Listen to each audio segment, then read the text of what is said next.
All right. Hi, guys. I'm Katie Room from Periapsis Press, where I review indie sci-fi and fantasy books. Today, we're doing sort of a part 2, looking at some indie criticisms, criticism of indies. Last time, we talked about marketing and AI and audiobooks, and it went for 2 hours. It was a good time. This time, we're going to be looking a little more focused because I actually have my outline ready to go. We're going to be looking at some criticisms of execution. So a little bit more along the lines of, hey, quality control, that kind of stuff.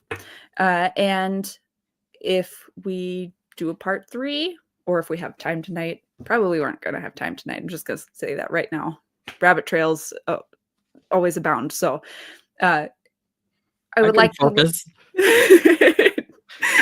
You're really convincing with your headphones walked. I'm a serious guy.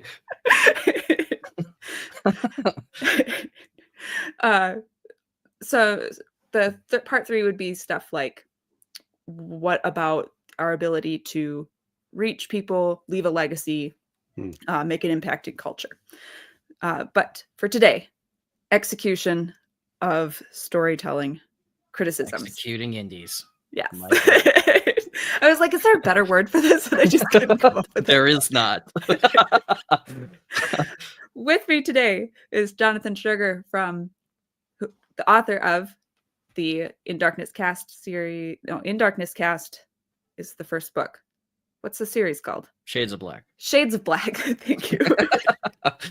And Michael Kane, author of the After Moses series. And After Moses is the name of the first book. It's very, very easy for me.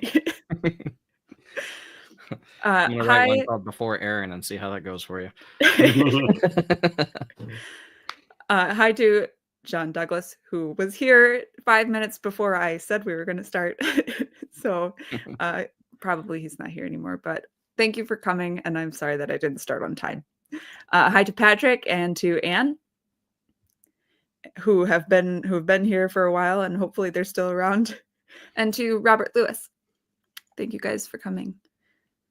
All right, I'm going to add. So we're going to be looking a little bit more at this video done by Spencer from the Fantasy Files podcast. Again, this is not to dump on him. I think that his video is really, really interesting. And he's not an author or an editor or somebody in the industry. He's a reader. And so I thought that his take on it was it's interesting to me as a reader, right? I tend to be interested in what other readers think about what they say about what they want. He comes from it a little bit differently from me. I am very, very extremely pro indie. I think at one point in the video, he actually says, I think everybody would like to be picked up by Tradpub. And I was like, do they though? Because that would not be my goal.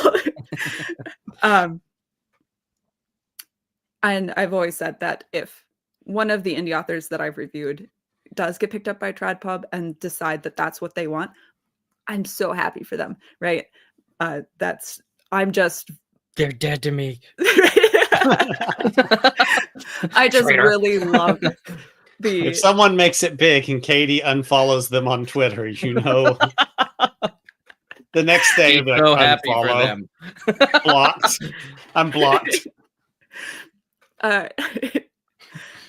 Anyway, we'll get into it here. To keep us focused, I have my slides, and I actually have timestamps and the point that I'm hoping to make. I'm so focused right now. So the first criticism that I sort of pulled out of this video was he has a little bit of a disappointment with how indies tend to slap things up as fast as possible instead of taking the time to invest in their work. And he literally means putting in money, hiring professional cover artists, professional narrators, for audiobooks. Audiobooks are a big thing for him. We talked about that last week, though. Mhm. And then DIY issues. So I'm going to go there. Share screen. And I've got it all ready to go. Again, crucial. I mentioned earlier that I haven't really been reading a lot. Sorry. I was listening to it at 2. Let's cut it back just a tiny bit. What is this? Do I want custom sliders for speed? No, I don't. A lot of indie lately, and there's 3 major reasons that play into that, and one of them is the lack of audiobooks. If you're thinking about becoming an indie author, you have to take into consideration that these kind of things are going to cost a lot of money. I've seen a lot of indie authors try to put books out without really investing any money into it, thinking that they can just use, Google Docs to write it and then Photoshop for their own book cover, and then they complain about not getting any sales, and it's because you haven't really done this professionally, unfortunately. You really have to treat this like a business venture and invest money into it in order for it to be successful. It sucks, but that's just the reality. It's the way it is. People judge books by their covers, and you need a great artist to do a professional cover, and you also need an audiobook with a good narrator to reach the most people possible. And please, when I say a good narrator, don't do the audiobook yourself. It's very tempting for authors to say, well, I'll just read the book and record it myself. It almost never turns out well. It never turns out the way that you see it in your head. There's been a couple edge cases where somebody has done the book themselves and it turned out pretty good. And yeah, it's not a regular occurrence. Matter of fact. All right. I have thoughts. Present them. The first thing that jumped out at me is that most indie authors I know absolutely hate the idea of reading their books. Mhm. They think it's a good idea. Oh, I'm going to cut costs, and then they try the first chapter and hear their voice played back to them through a headset, and they say, "Oh no, I can't do this." And honestly, that's just part of training. You just need to learn, because the way sound works is when you hear your voice, you're actually hearing it through the bone in your skull.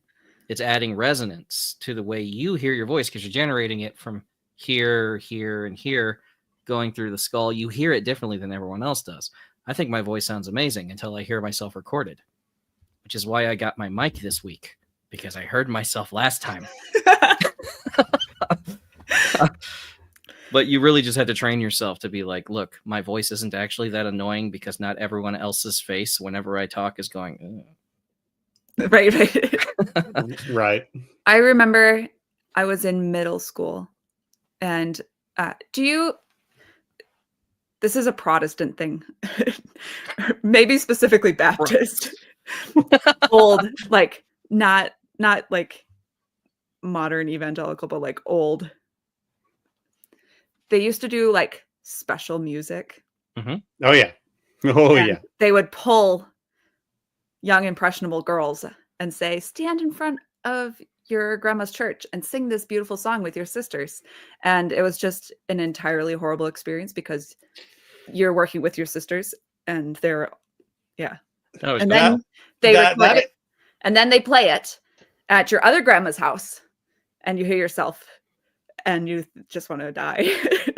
That was my that exact process was never how it worked at my church, but I know of a church that it worked very like that, and I've got a story or two about it. Yeah, that's definitely an old. I have no sympathy. 80s, 90s thing.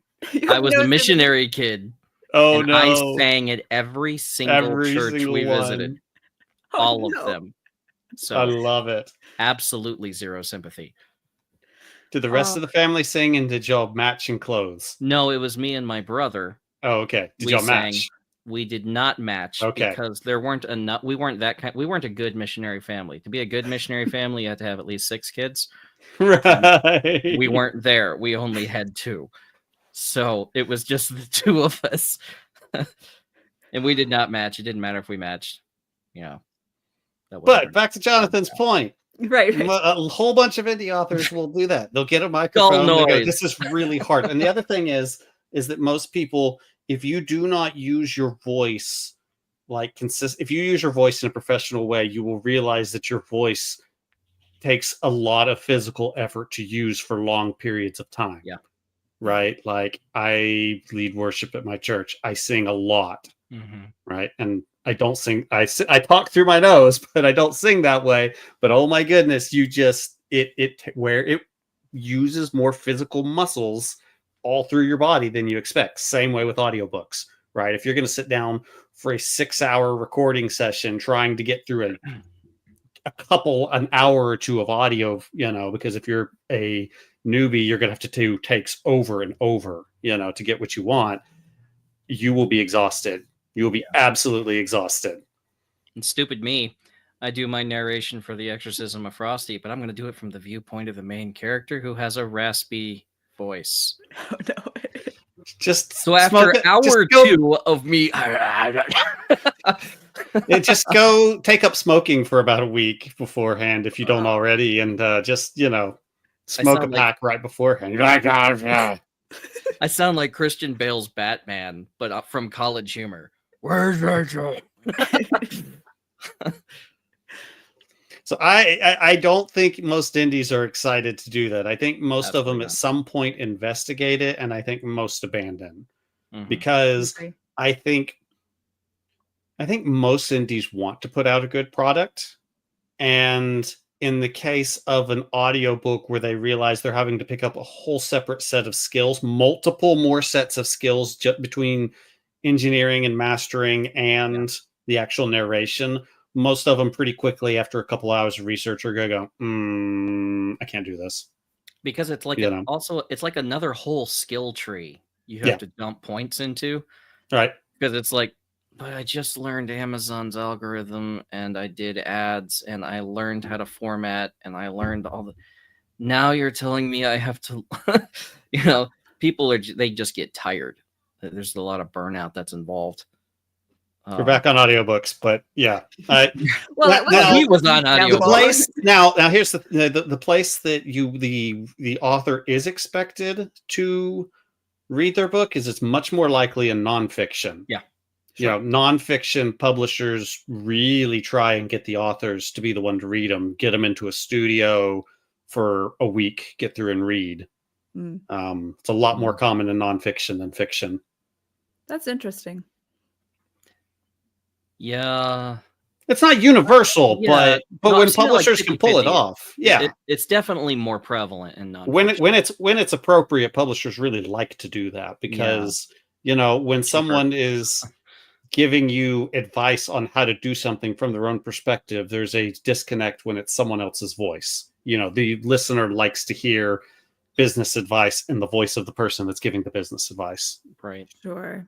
So that's why you hear that a lot in nonfiction. You want to think you can trust the person to giving the information. Although I don't want to hear a voice on or a book on masculinity from a guy with a lisp. Just right. That's what I'm saying. It's about strength, guys. I debated making a voice, but decided against it. Thank you, Jonathan. I have no shame. So we're good. I was like, no. I would say that he's probably right that the bar is low and a lot of indies don't even try to clear it as far as quality stuff. There's a lot of things like ebook formatting, for example. And I'll pick on Michael Kane since he's here and he knows I love his books. Like he has a space in between every one of his paragraphs in his ebook format. Yeah. You can there's two different routes of ebook formatting. There's the block paragraphs or the indented ones. Right. And I think for ebook formatting, it is significantly harder to make the indented ones look correct, if that makes sense. Especially if you have it like adapting to size. Right, because ebooks repaginate based on font size. And so maybe I rebuild them someday and really, really stick in and figure out a way to make where I'm confident with the way the indentation looks, but You know, Right. And that's the other thing is it's all trade-offs, right? Like you either invest your time in editing or you invest your time in formatting or in marketing or in audiobooks, but you have only so much time. And you right. at some point you've got to pull the trigger and put it up there and let people read it, right? Back to executing. Right. I'm way more interested in pouring time into the physical versions.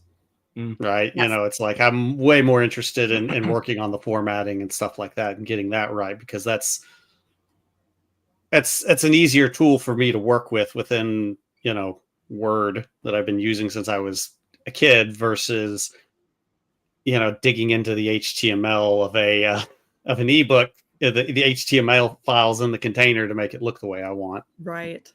So And I just use Vellum. I mean, I don't even bother. I think we used Vellum. I don't remember when we put together the Mac is a foreign language. Get Atticus. I do have Atticus. I do have Atticus now, but It'll anyway. make your life so much easier. I like the lady I used to work with at the publishing company. She did formatting from Word documents in Word documents, and it would take her 2 hours, and she'd been doing it for 20 years. And I'd be like, "Give me your Word doc." 5 minutes later, I send her a finished EPUB, and she's like, "What sorcery is this?" Now, I do not. I would say Atticus is very good. I bought it very early when it was the cheapest possible, Right. when it was completely worthless, right? Mm-hmm. And it is now very good for ebooks. Mm-hmm. There's still a few formatting things I wish it could do better, right? There's still some things I want some more flexibility, but I do think the print, because it can also do print formatting, I think the print formatting is still a long ways off from being as flexible as what I want. I would not do a print book from Atticus yet. Okay. But the ebooks are good. Close to exactly what I want. It's not exactly there yet, but it's close. I actually, my artist is going to do InDesign for this anthology because we're doing special inserts and all kinds of stuff. So he's actually going to do, I'm going to send him a semi-formatted doc, and then he's going to throw it in InDesign, and he's going to do his thing there. He says it's super easy for him, and I'm just going to believe him because I don't want to learn InDesign. Oh, yeah. I mean, that's an entire other layout. Yeah, that's another piece of professional software to learn. Degree that I don't want to have. Nice. That's nice that you have somebody who already knows that Yeah, Louis great. I'm blessed with Louis. Louis good people. Don't tell him I said that. He's not good enough for a raise. Yeah. So we're talking about corners cut, though, right? Right. Yeah. Okay, Jonathan, do you know the corners that you've cut?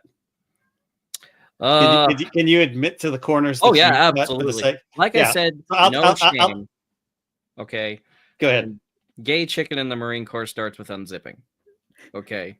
That's just where it starts. All right. So edits is where my first corner got cut. Now I'd been writing the book for like 10 years. And then in the last year I got serious about it. And that's when I decided to go professional instead of hobbyist. Well, I was looking around for an editor, and I got somebody who used to work at Penguin Random House. And she said she'd gone through Slush Pile. I was like, okay. I didn't know that just meant you read it and chuck it. Okay. So I pay her half of my editing budget. Now, I've already run my Kickstarter. I already have the funds. Okay. So I send her half of what I've allotted for the editing, and she quits. Oh, no. She quit a third of the way through the book and did not return the half I had sent her. So now my editing budget is gone because I can't get somebody for half my editing budget. So I'm like, you have got to be kidding me. So what I did was I took the third she had edited and sent to me, and I applied it to the rest of the book. There you go. It was, since most mistakes reiterate anyway. They're going to be systemic, especially in a debut novel. Mine was nouns of direct address. I loved putting people's names in every sentence. It was awesome. And this is where I say you need to read your stuff out loud. So whether you're going to narrate or not, read it out loud anyway, because you're going to hear how stupid you sound. Or at the least, have whatever program you've got, even Microsoft Word, read it aloud to you. Right. At the And very least, do that. If it annoys you to hear it, fix it. Because it annoys everyone else too. I'm still kicking myself though. There's one paragraph in Darkness Cast that just stands out to me because I used the word blades 5 times in like 2 paragraphs, and I'm like, let it go. Pick another word.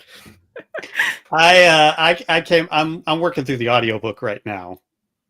Right. So there's a few of those things that I'm discovering now when I hear someone else reading it aloud, and there's been one or two I'm like, okay, we've got to change that word there. I don't care if it doesn't match the book. We're going to change that word, and I'll update my manuscripts for future, update. Or if it's like a super serious moment, it can't rhyme.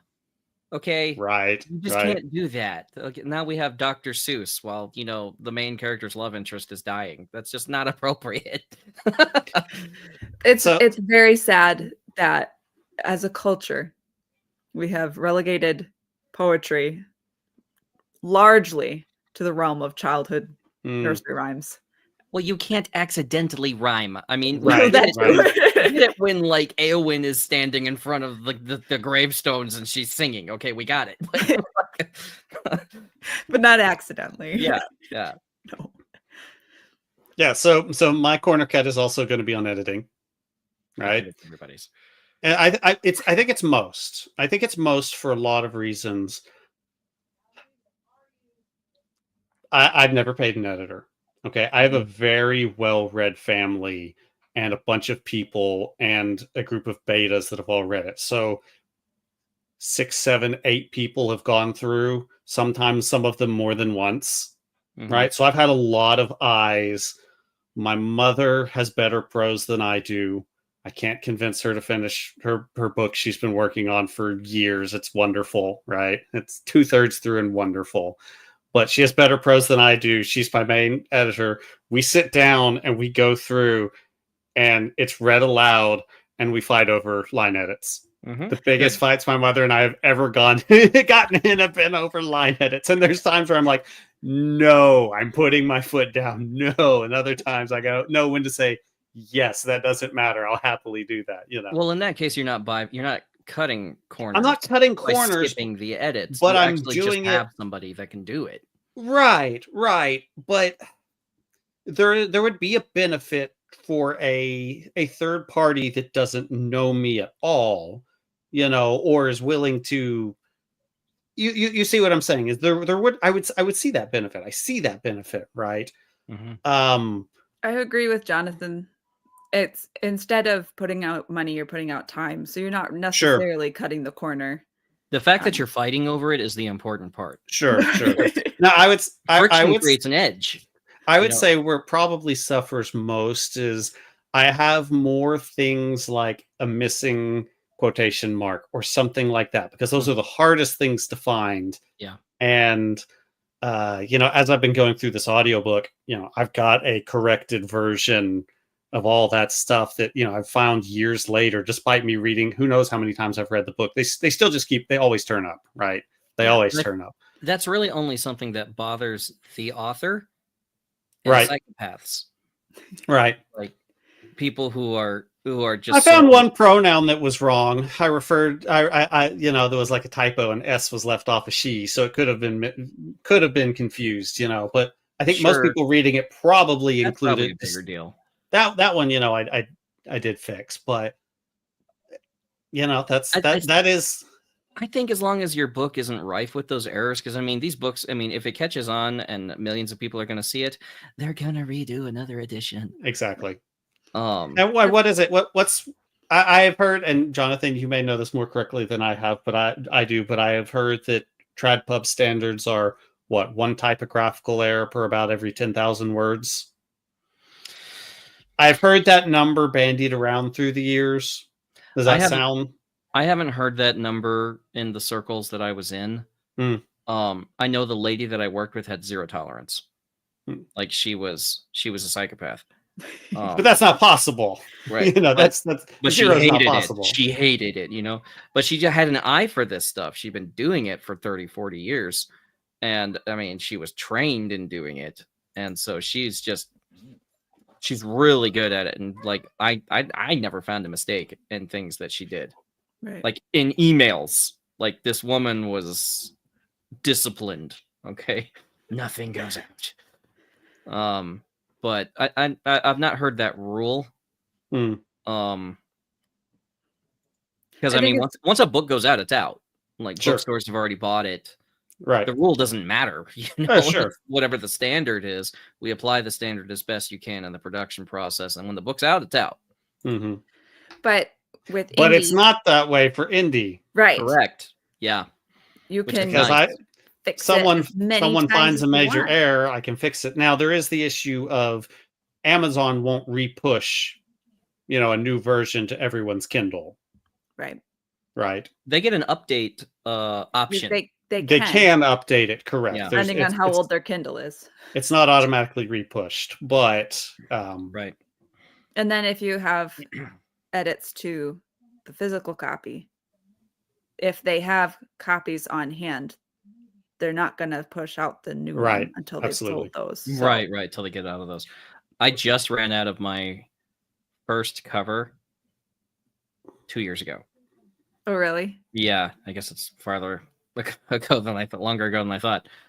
But I had the original cover, and man, Amazon was still sending out. I'm like, Amazon, how many of these did you print? wow. I will say that it's kind of funny that you both say editing because Mm-hmm. neither of you cut corners on your cover, which I would say is probably where most indies choose to cut corners. I think that's just the easiest place to see where indies cut corners. Sure. Because it's the saying is a saying for a reason. Don't judge a book by its cover. No, you absolutely. Everyone judges a book by its cover, and What that's is wrong with you? why That's what the cover's for. that's why I spend hundreds of dollars on every cover. Judge my book. Like I got the cover and went back and rewrote the book to make it better to fit the cover. More specifically, I don't want you to judge my book. I want you to judge everybody's, and then mine looks better, so you click on mine. Exactly, because I care more. Yeah, right. Well, Now- and that is one thing that I'll concede. That's one place where it's easy to see how much the author cared. But it's not just caring, right? I don't think anyone puts out a book they don't care about. Sure. Rarely. Like maybe like Werewolf Shifter erotica or something. I don't think they care that much. Right to market people care less. Right. Because it's a job. You know, you're getting income. But then they do. But then those guys do care a lot about cover because the cover is very specifically to market. Right, but the cover but it can be stock. Sure, but it's still very carefully thought out what Yes. that cover is going Yeah. to communicate because it is exactly to the market. Mm-hmm. And the first one has to. Whereas, everything like for after instance, that. After Moses is very much out of market cover Mhm. scheme, right? And it was slightly risky, but I got that design. I was like, that looks really good. Mhm. I can brand this across multiple books. I was like, okay, this is what I'm going to take this risk Right. of having a cover it still communicates the proper genre. I think pretty quickly. You can look at this and say, sci-fi Western. Got it. Oh, that's interesting. Right. Right. But if you go look up sci-fi Westerns on Amazon, they don't look anything like that. So there is The only thing a cover has to do is make the promise. right. And there's been like what you're talking about, right to market, is there's a standardized way of making the promise, a way that readers are used to seeing. But there are other ways to make that promise too, Right. that readers haven't seen yet. And that makes readers go, okay. You always want to make a reader make a sound, like an actual physical sound when they see something. You want them to go, or or Now, I had a lot of books in the company I was in where I made a physical sound, and it was not a positive thing.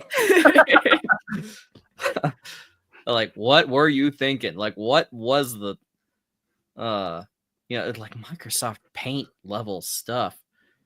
And that goes in the other thing I'm talking about. It's education. It's not a lack of passion, but standards are raised by education. What does a good cover look like? Do you even read in your genre?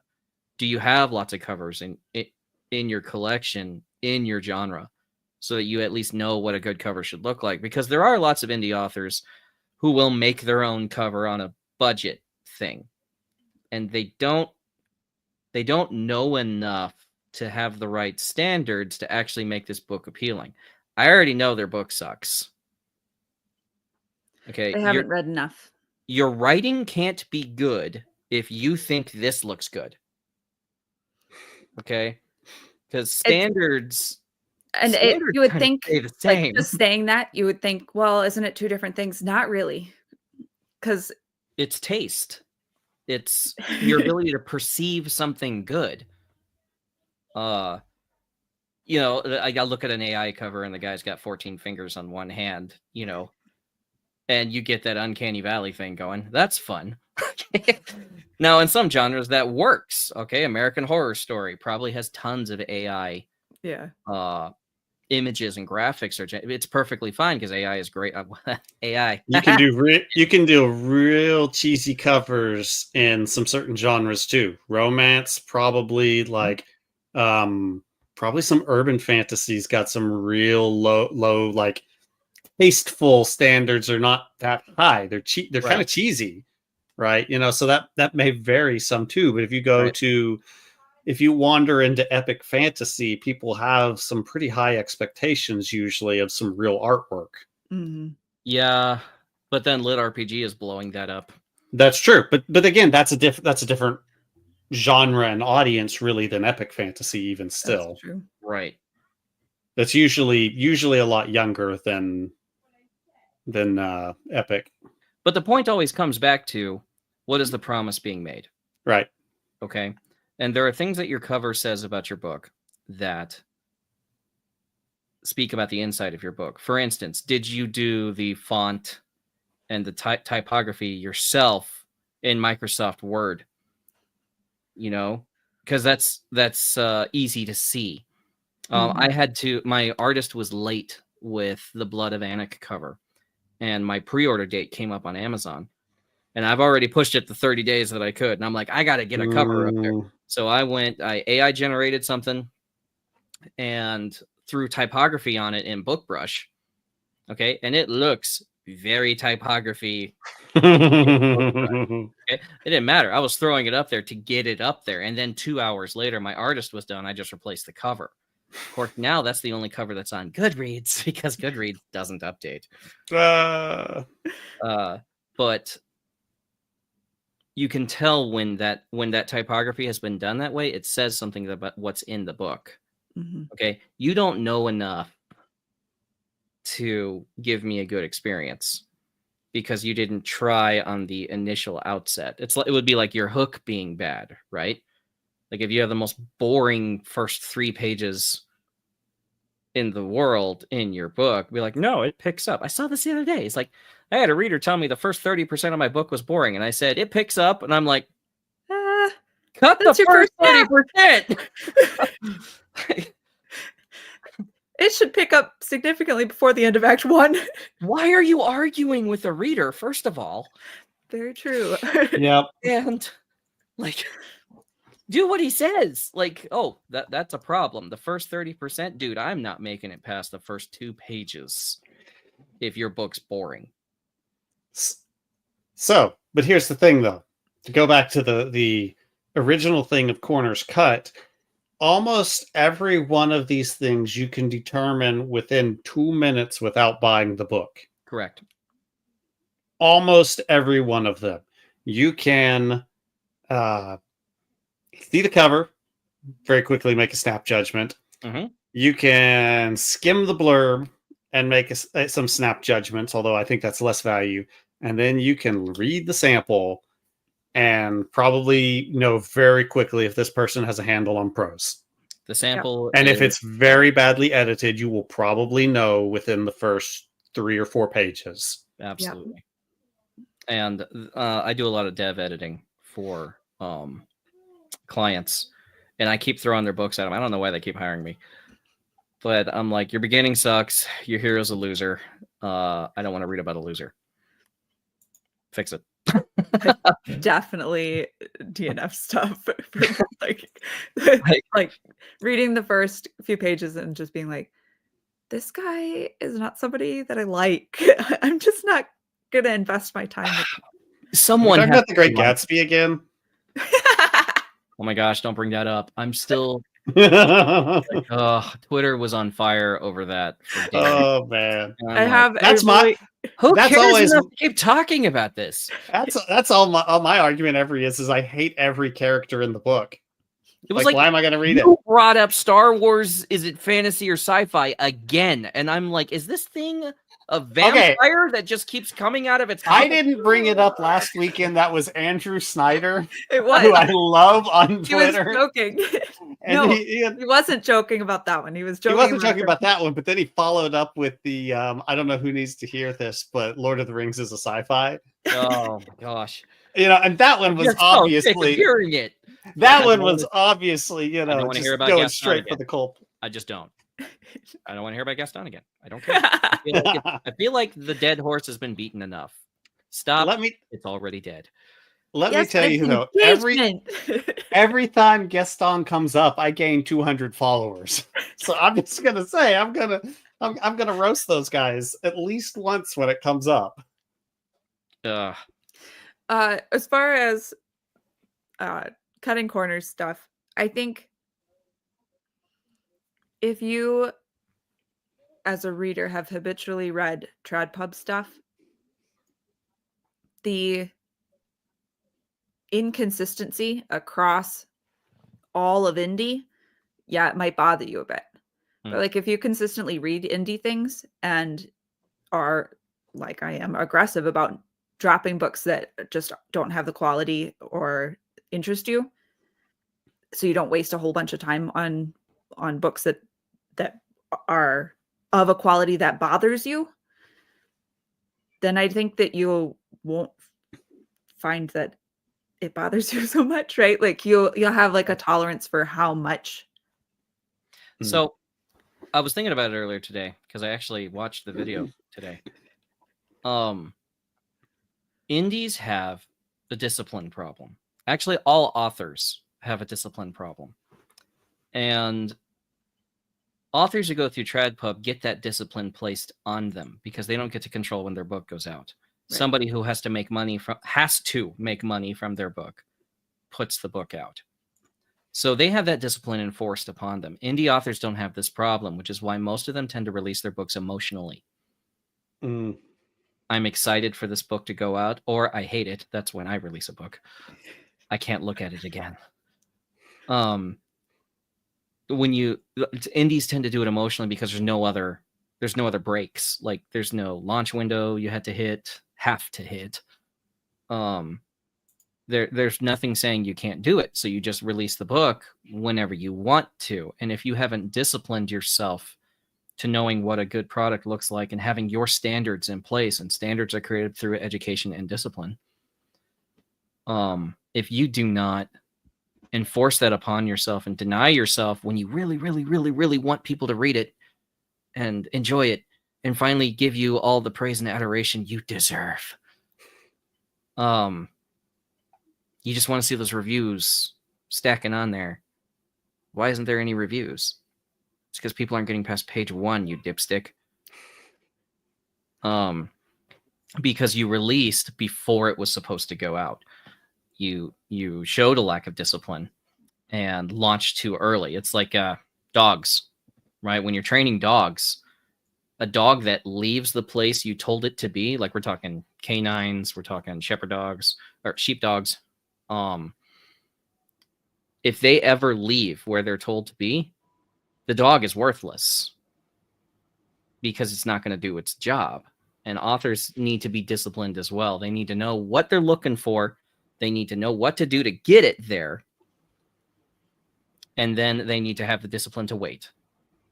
When people ask me about writing and how you do it, I stress over and over the single most important thing you can cultivate as an author is discipline. Mhm. Right? Discipline on how to just continue, how to edit, come up with a process that works for you, stick to that process, set deadlines for yourself as best you can. When I get really going into a writing mode, I do about a chapter a week, and I have long chapters that are 7 to 10,000 words, right? And the week comes up, it's like, okay, I have to finish this chapter this week. Mhm. Right? And so I do it because that's the deadline. I have to do that. Set yourself internal deadlines and checkpoints along the way, Mhm. not just I'm going to finish this book by May. Have meetable deadlines along the way that you can complete things. Because checking things off is like, got this, solved, done. I finished that act of the book. On to the next one. What's the next deadline? What's the next thing to continue along? And that's just with the writing process, but you obviously can extend that to everything. It's like, okay, now it's on to editing. Now I need to do this. What are the things? What's my list of things I need to do all along the way? So yeah, discipline, huge. And that goes into another thing that I was thinking about today, which is systemizing. Authors tend to rely on inspiration to get anything done because, again, we're very emotional. But when you systemize something, this gets done, and then this gets done, and then this gets done, and then this gets done. I mean, I have a ton of documents in my folders that I just click and drag into my book when it's time because I have my back matter already done. I have my links already ready to go. I have my also buy already ready to go.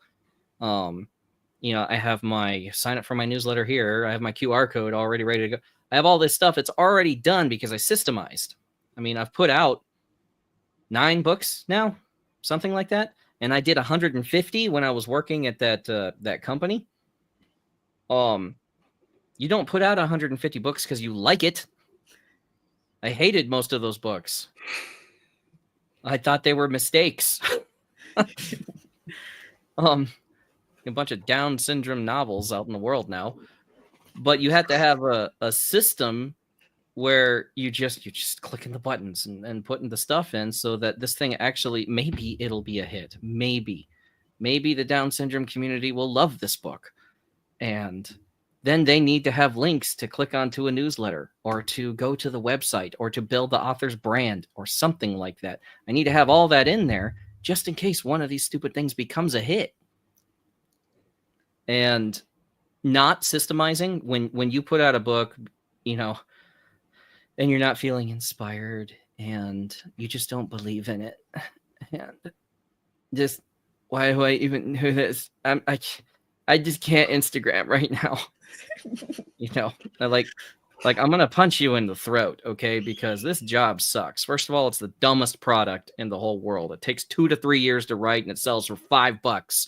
They sell Steinways, which are made in like 5 months for $60,000. Okay, $5. So this is a horrible product to market.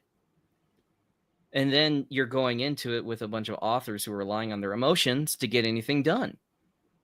I don't feel like pushing out my book today. I don't feel like writing my newsletter today. I don't even know what to say. Or my favorite thing was COVID shut down my coffee shop. I just can't write. Like, I wrote my first book in the hole I dug to go to sleep in. Okay, here's something else to do. If you're on Twitter, stay off of #writing community because Jonathan just described #writing community. Oh, did I?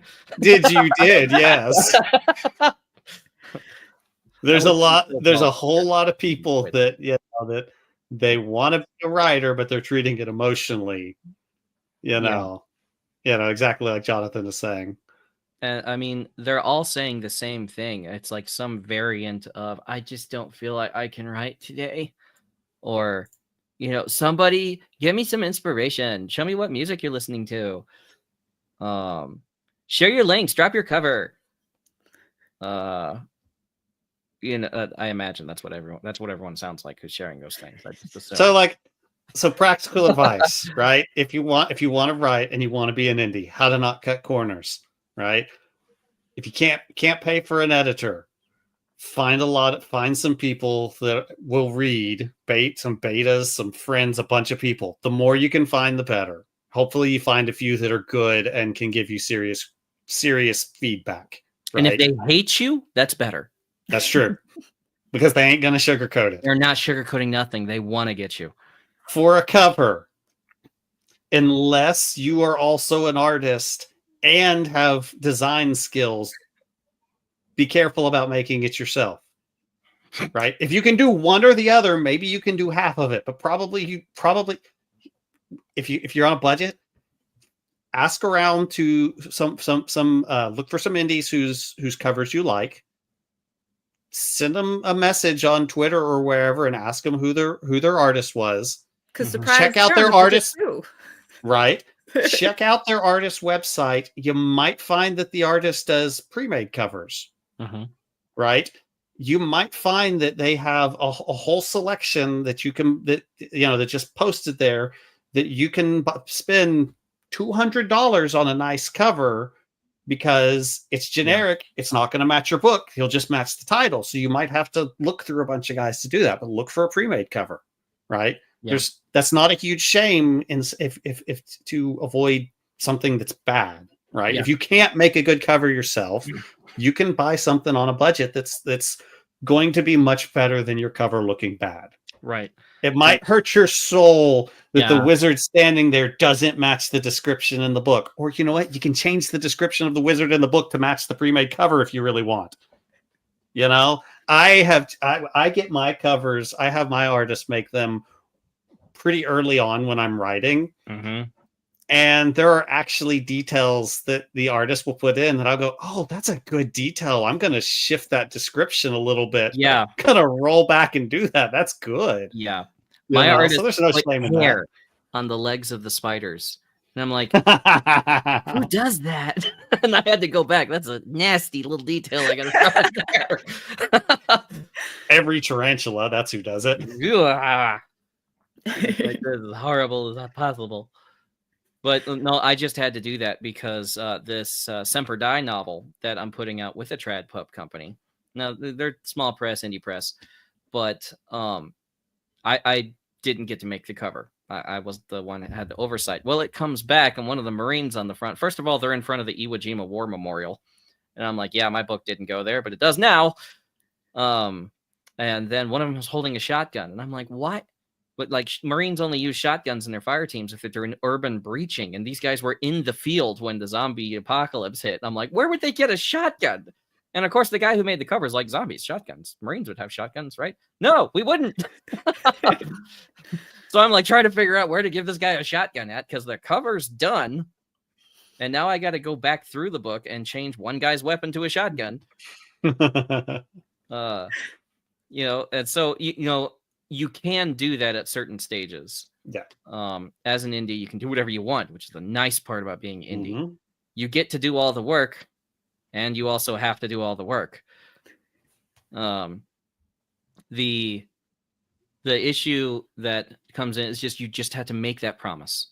The promise has to be accurate. Now, again, most movies, they make the trailer before they make the movie. They actually go out and they make the movie poster before they make the movie. So they make the promise before the product is even made. And you'll see a lot of times when you watch the trailer and then you watch the movie, you're like, where was that spot on the trailer I wanted to see? Right. That's not the trailer's job. The trailer is not supposed to be a little movie for you to watch. The trailer is supposed to make you want to watch the movie. Actually, the trailer's job is to make you spend $18 on a Friday night to then also spend $18 on popcorn.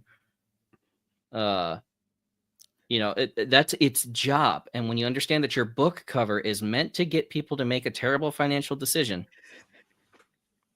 then you understand what book covers are for. Authors hate this because authors create art. And no, it all has to blend seamlessly. I don't think it's a terrible financial decision on my end. Katie, buying the book. How many Lego sets do you have? So back to terrible financial decisions. So nobody needs As Katie and I book, both have right? Lego in our background right now. I have like I've got 7 feet of Warhammer. I'm way worse. 7 way feet of worse. city, 2 ATSTs back there, a space shuttle. Yeah. But again, no one needs a book, right? You don't need that to live. It's not like, this is insulin. I object. Okay, Katie. And he's like, hook it into my veins. But when people are doing it, they're always looking. You have to understand how a sales decision is made. People who buy books have to justify it. Okay, so the cover has to make a promise, has to be sufficiently enticing for a person to start being like, I need to spend $15 on this that I should be buying food with. And that's where, as indies, we can throw in incentives like, well, I'll also give you this and this and this, and the promise being made is really, really, really good. And if you buy all 3, I mean, it's like $8 off. It would actually be a sin not to do it. Okay. And this is how decisions are made. I have Warhammer, which is the stupidest financial decision you can make. And I have said in my head, it's okay. It's an investment. Someday I'll paint them and they'll be worth more on eBay. Okay. Because this is how the human brain works when it wants to do something, but also needs to make it the right thing to do. This is a lot of book marketing, is helping people make a terrible financial decision.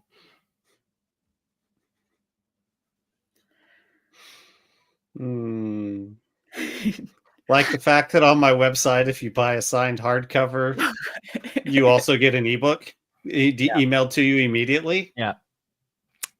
I mean, grease those wheels. You have to think of yourself like, say, the serpent in the garden. Oh boy. Really? That's a good really not helping things any here. I'll throw up Anne's comment. I don't think I have yet thought, did God really say while trying to sell someone a book? Is your rent really that important? Anne says she read a book that's talked about how covers are made by bad men to draw you in, and the insides are made by good men to tell a story. That's actually a really good way to. Those vile artists. And with indies, sometimes the author is both men. Yeah. I'm trying to think if I know anybody that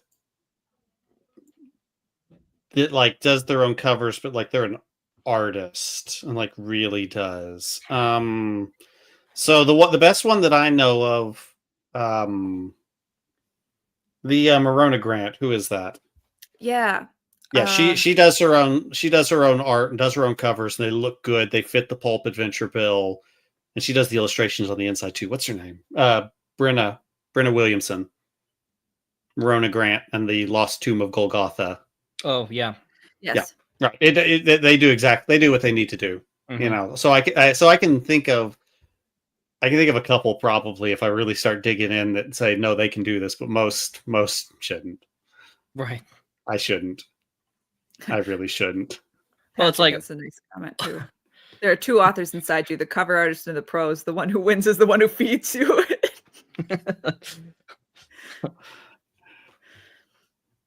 You also have to think about how Tinder has trained the new generation of readers, right? Because what happens on Tinder? A promise is made on a profile, right? And you swipe left or right. Okay. And then you go about authors catfishing the audience. Yes. And so then when you actually meet the person in person, you're actually not expecting to see who's on Tinder because you're kind of expecting to be disappointed. Yeah, so you see what I'm saying? Because now the art of the Amazon blurb, people are writing better Amazon copy than they are books. I hate my blurbs. Well, you should if you're an artist, and if it's good marketing copy, then you should hate it. I hate. It should be. This is my least favorite part of the entire process of writing a book is sitting down to finally finally write that blurb. And that's the one thing I procrastinate and don't stick to Oh, yeah. deadlines. Is that is the Yeah. last thing? You just have to remove which is why AI is really good at it. Is it? Now, I had to throw out what AI wrote about me because it got really overboard on me being a Marine. Like, it was like brutal fantasy from the viewpoint of someone who's been there. Man who has broken necks with his own bare hands writes. Well, it's like I never actually curb stomped giant spiders with my halberd, you know. I thank you AI for thinking I'm more than a rat, but I was Intel, okay? So I looked like this. Well, Katie, have we chased every rabbit? Do you have another bullet point? Yes, I do. Okay. We have pretty definitely well touched covered on that. all of we got these. that. Yeah. We've talked a little bit about the being responsible for quality control and planning. I feel like we've hit that. Yeah. Is there anything else you guys want to say about that? Otherwise, I'll skip to his criticism thing. So I feel like I run everything past my wife. there you go. All my female characters, I run past her. Like Desolate, I basically read her the story. To see how a female character would react, because I am just so not feminine at all. Like I want to respect my character, so I keep running it past my wife, who will tell me, and she'll be honest with me because she knows I'm looking for success more than I am approbation or validation. So on that note, here's a small quality control thing that I think is really useful for an author: is identify experts in your life and use them for, oh my goodness, anything, research, whatever. You know, it's like, I know a doctor pretty well. His specialty is in like wound care, right? So a major character in the third book takes a bullet through the chest, out the back. You know, so we talked for an hour. Look like? Right. No, we talked for an hour on the situation, and because another one of my characters is a doctor, right? It's like, well, how's she going to treat this with what's on hand? She doesn't have what she's got, right? And so it's just a few sentences of literally finding clean plastic and the kinds of tape and stuff to stop to, you know, keep a sucking wound, you know, that's with a punctured lung and all this stuff. It's just a few sentences, but that was an hour-long conversation with an expert, you know, that I know. So definitely identify those experts, because they are wonderful. I sat down with Army medics and we went over what bullets would do, different calibers of bullet fired from different weapon systems at different speeds, and what they would do to zombies who are in varying stages of decomposition. We talked about penetration. We talked about scatter, that when a bullet ricochets. We talked about we got so into the weeds on it. Okay, and it's made a great book so far, because then we were like, guy and girl zombies would be different because the muscle mass is different, and because the fat decomposes so much faster, we're going to have little tiny zombies out there that they're just not going to be as strong as the bigger zombies, which are going to last longer. And then we got into the weeds on how American zombies wouldn't be able to run all that much because they all have diabetes and terrible cardio. So, like, being chased by American zombies isn't that big a deal. But even if you don't know an expert, you got Google, you got ChatGTP or Grok to even aid in research. They're better at research than they are most other things now. They're getting, I mean, you'll have to follow up on some things if you're like, not sure about that. Yeah. Right, yeah. ChatGPT will lie to you sometimes based on its context window. Absolutely. So you just have to double check it. That's all. But as a getting started, and you can probably have a pretty good idea, you know, when it's gone off the rails too. But I'm just saying, there's tools out there. Spend your 2 minutes to not be wrong, so that you don't kick someone out of a novel that says that's not real. The famous example is like X for authors, and I have the trauma one. and I've definitely consulted it while editing fantasy work. I'm on so many lists. Oh, I start there so that I know what to Google. Right? Mhm. Like, okay, how do I phrase this so I actually get what I want, and not a here's how you can contact help. every author is on lists, though, Jonathan. Yeah. We are all on lists. It's like you get flagged. It's like when suddenly the noise floor of a room drops suddenly, and you're the only one still speaking. Like, have you tried burying the body in lye? That would get rid of it. Or, when I'm researching, the kind of equipments you need for uranium enrichment, or Oh stuff God. like that. That's Yeah. flagging government servers, I'm sure. Yeah, Or you're one gotta time be- I was trying to look up the floor plan of a real life parliament building. Mhm. Mhm. Like, that I was like, Too I many couldn't exits find it anywhere. I thought, because I kind of wanted to know, it's like, what does like the green room type situation look like? What's the Mhm. behind the scenes look? Oh no, that information wasn't readily available. How many windows have line of sight to this podium? I was like, well, I'm on some international lists now. Oh, it's okay. We're on the list somewhere. It's all China. They don't care. What's next, Katie? So I'm just going to play this. We've talked a little bit about it, but it's always fun to talk about. If there's one thing that I've learned in my time reviewing things, it's that indie authors do not like negative criticism and largely ignore it. They won't read negative reviews and usually won't take feedback super well. They say things like, that's what my beta readers are for. Like, I don't read these reviews because I have beta readers, which is fair to some extent. But in my experience, usually their beta readers are their friends or other authors who may not be giving them the harshest criticism. Again, it's not always the case, but I've certainly noticed it on more than a few occasions. Okay, so I'm gonna say you probably should be ignoring a lot of feedback that comes from reviews. I mean, you keep it in mind, but you don't really need to be responding to negative feedback and criticism that much, because that crosses the border into unprofessional very quickly if you're not careful. Right? Okay. So yeah, like it's agree one on- thing to consider it, and you probably should consider it, although you should take 1-star reviews with a grain of salt most of the time, just in general. But you probably should never be like responding. It's like he's talking about them saying things back to him. You really shouldn't be saying that. A negative review, I'm just not going to ever talk about. I mean, not with that person. I'm just going to avoid it for the most part, publicly. Miller number one said this earlier. I think arguing with the reader is never a good idea, even if they're wrong. Correct. I mean, it's just not useful. It's not good. It's not a good look.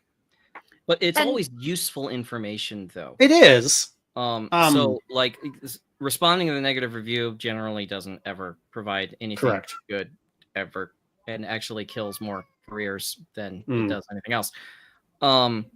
But, like, say someone responds to In Darkness Cast, which I wrote for a very specific set of people.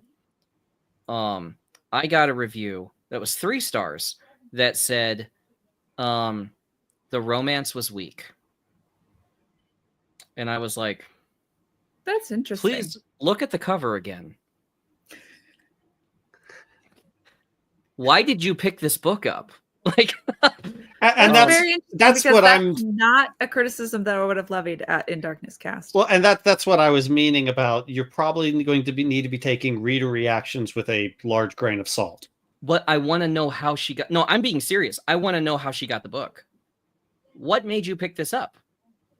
Like, what promise was made, or what did you misunderstand to make you think romance had any primary component of this book at all? Because this cover does not make that promise, unless you're really into shifter stuff and you're now into spiders. Well, I guess what I'm saying is I expect somebody like Katie to be able to give me good feedback on something that's wrong. I don't know that the person in a random review is. I'm going to consider it, but it's just sometimes it's really hard to tell where the person is coming from.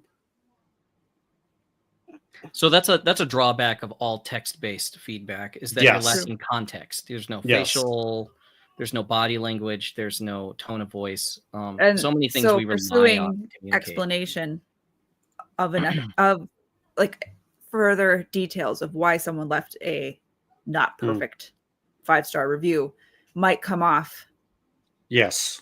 as maybe a little aggressive. Mm-hmm. Especially if this person is not used to interacting with authors directly online. You have a no lot idea of how Tradpub, sensitive we are. well, like a lot of Tradpub, there's this sort of like professional buffer where you don't directly interact with Right. readers. Right. Authors are Except protected at like class. signings, right? Like, so if a reader's not expecting an author to respond to them, Yeah. they might be like, holy cow. You're not ready for this. You're not ready for the heat I'm bringing. But when you get the negative, and I've seen advice all over the place, and I usually disagree with most of it. Most of the time, because authors tend to stay in a false positivity sphere. They like their echo chambers, and they shut out everything else because, like, I have to be able to create. And so I don't read negative reviews. Okay. Oh, I read every review. You Read them all. You're locking out context. Okay. So I had a lady who thought the romance was weak. Okay, she's probably right. I didn't focus on it. Okay. It wasn't a goal. It wasn't a priority. Probably compared to a lot of maybe more on the epic side of sword and sorcery fantasy, heroic fantasy, there would be more of that kind of subplot. A lot of the fantasy genre right now has been hijacked by romantasy. So now we have readers in a space they shouldn't be in, and they're wandering off into places that weren't meant for them. And some of them are upset that they're not being catered to. Okay. Look, I don't mind. Okay. I don't care. I wrote this for Marines. Okay. I have a very specific mission set that I am pursuing by writing these books. I hope you have a good time, but if you're looking for something that's not here, then I can't customer service my way out of this one. You know, like, yeah, you came to Taco Bell for a burger. Okay. I don't know how to help you. What you're looking for isn't wrong, but this isn't the place to get it. And I thought I was pretty clear on the sign when I said it's not here. But another thing negative reviews are good for that a lot of authors throw out is that most of the time negative reviews are also emotional. And when they're emotional, they have terrible logic and usually bad spelling. We use those to advertise, son. I have never gotten one of those. I have 124 reviews on After Moses, and I've not yet gotten one of those. And I've been waiting for one. I have one on Goodreads. I have one on Goodreads, and it's my favorite. I still share it every now and then because it makes your committed fan base emotional. Okay, it suddenly re-engages them because they're like, "This person's wrong." And have you ever seen someone wrong on the internet? You just got to go fix that. I got to stay up till 3 because this guy's wrong on Facebook. Classic XKCD. Exactly. But whenever someone enjoyed a book and then an idiot says something bad about it, the mob forms and pitchforks come out and they light up their torches, and it's great. That is what makes readers feel like they're part of a community. Exactly. Now we're building a community, because what builds a community more than anything else is hatred. It's the enemy. One common enemy unites the world. So stop giving me this love crap. It's hate. One of my favorite reviews is a 4-star reviews that starts with, "I give this 5 stars." Not great at reading, are you, son? I'm like, oh. Yeah. I'm like, did you misclick that and just not notice? I'm like, that's sad. I got one that was like, "I'm giving this 4 stars because it's not Tolkien." And I'm like, okay, that's a 5 star. those are frustrating. Those are frustrating, and one thing to think about when you're reviewing a book is how does the rating scale of the place you're reviewing on work? Amazon is a place to buy products. So the rating scale is more or less, is this a good product? And what Did it makes a fulfill book those promises? Is the promise correct? fulfilled? What makes a book good is, does it do what it says it's going to do? Right? Did I come away going, oh yeah, that was good? It's not, is this book as good as Tolkien? Because the answer is no. There's Put only all one five. of art on a 5-star scale. Where's Unfortunately, your there's only Yeah. about Yeah. 6 5-star books ever written. One of them is Jane Austen, one is Tolkien, one C.S. Lewis. We're running out of 5-star books real quickly here, and I'm not one of them. Exactly. So now you go over to Goodreads, and Goodreads is more on quality and how much you liked it. So you notice the average ratings are lower on Goodreads, right? I don't really like Goodreads for a bunch of other reasons, but that's one thing. If you're writing, you got to understand real quick that your Goodreads score is going to be lower, right? And that's actually really good. That's okay. Yeah, it's good. It's really good because Goodreads comes with friction. Okay, Amazon will prompt you when you're done with your book. Hey, rate the book, and you will rate it based on the epilogue. Basically, how does the epilogue make you feel? Which is why hooks are super important when especially when you're on KDP. Goodreads introduces friction because now they have to navigate to another website, click stuff, find the book, which is not easy to do on Goodreads because it's a horrible interface that was created in 2002. Goodreads has problems. I hate Goodreads for so many reasons. But when you look then at the rating that you get there, it's lower because now we're more distant from the emotion, and now they're writing a review or they're leaving a rating based on what they remember, the strongest point of the book. And so when you read your Goodreads reviews, you actually get the sense of the strength of your book. What is lingering with people? What is causing them to overcome this inconvenience, this friction, and going to Goodreads? Now, you also have to add in the bias of they're reviewing stuff on Goodreads. They're probably a little pretentious. You're looking at more literary types are on Goodreads. And that's why I have like 40 Goodreads reviews. I will never get more than that because my people are not on Goodreads.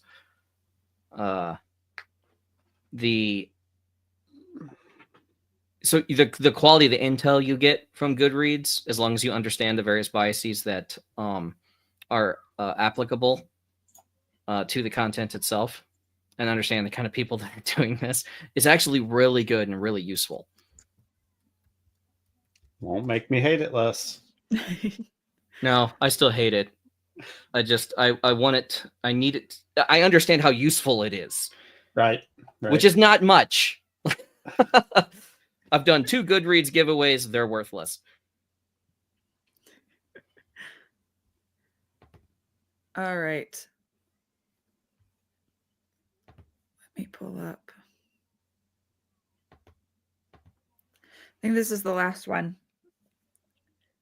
He has this interesting point about inconsistency across books. I just got to navigate here. Yeah, that was when he was talking about authors don't even know what they're doing.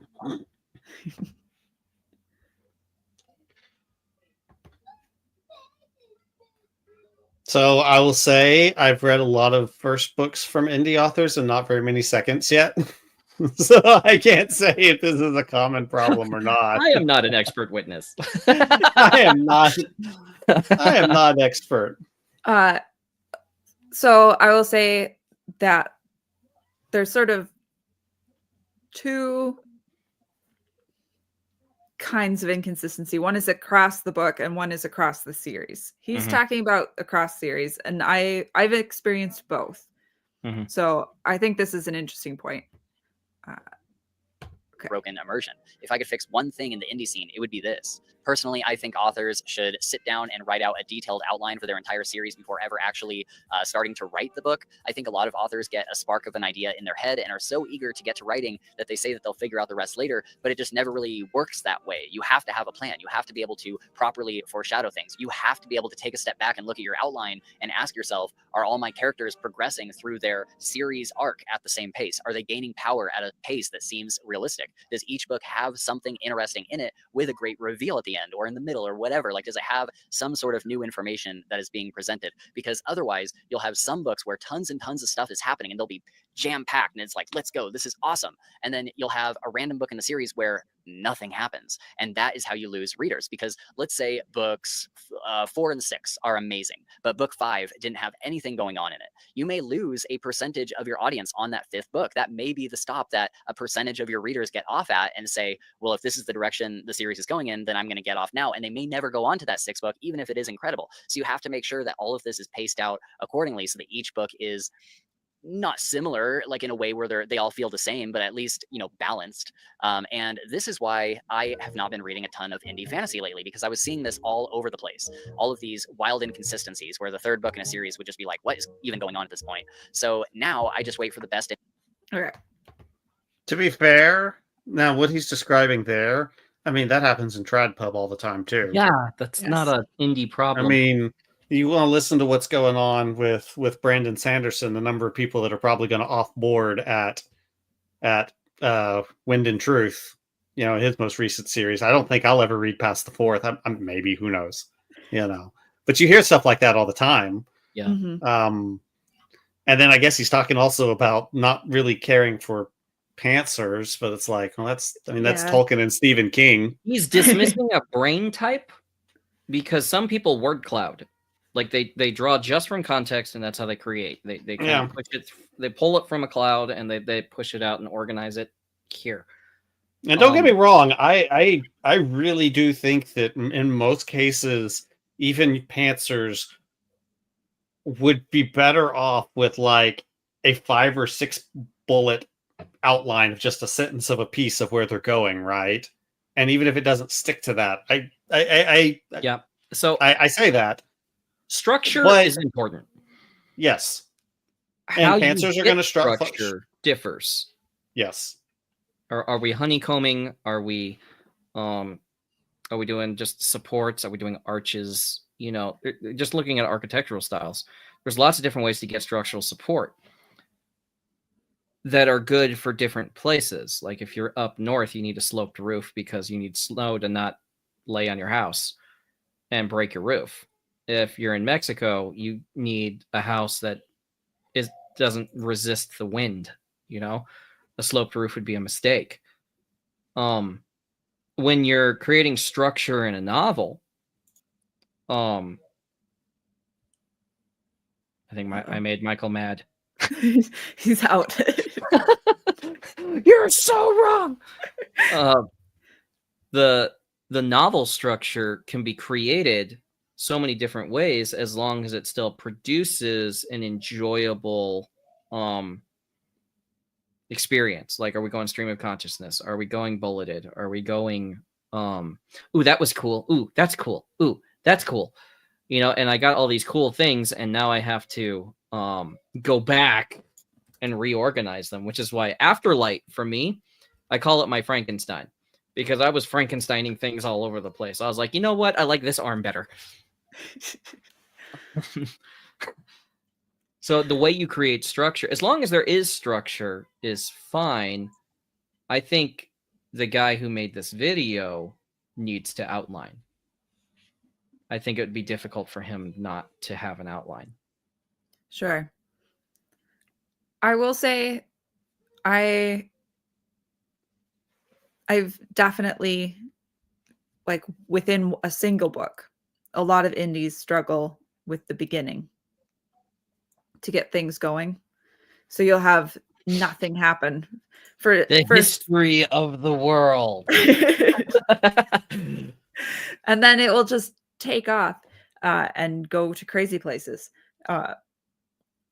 And if they were in Tradpub or maybe not in Tradpub, but like had a developmental editor or something, someone Right. would say, okay, Your stuff bores me. yep, do something here, trim it, or rearrange some things. They would address places like that, right, where there's nothing happening. Places where tension dips significantly. And if you have a whole book like that in the middle of a series,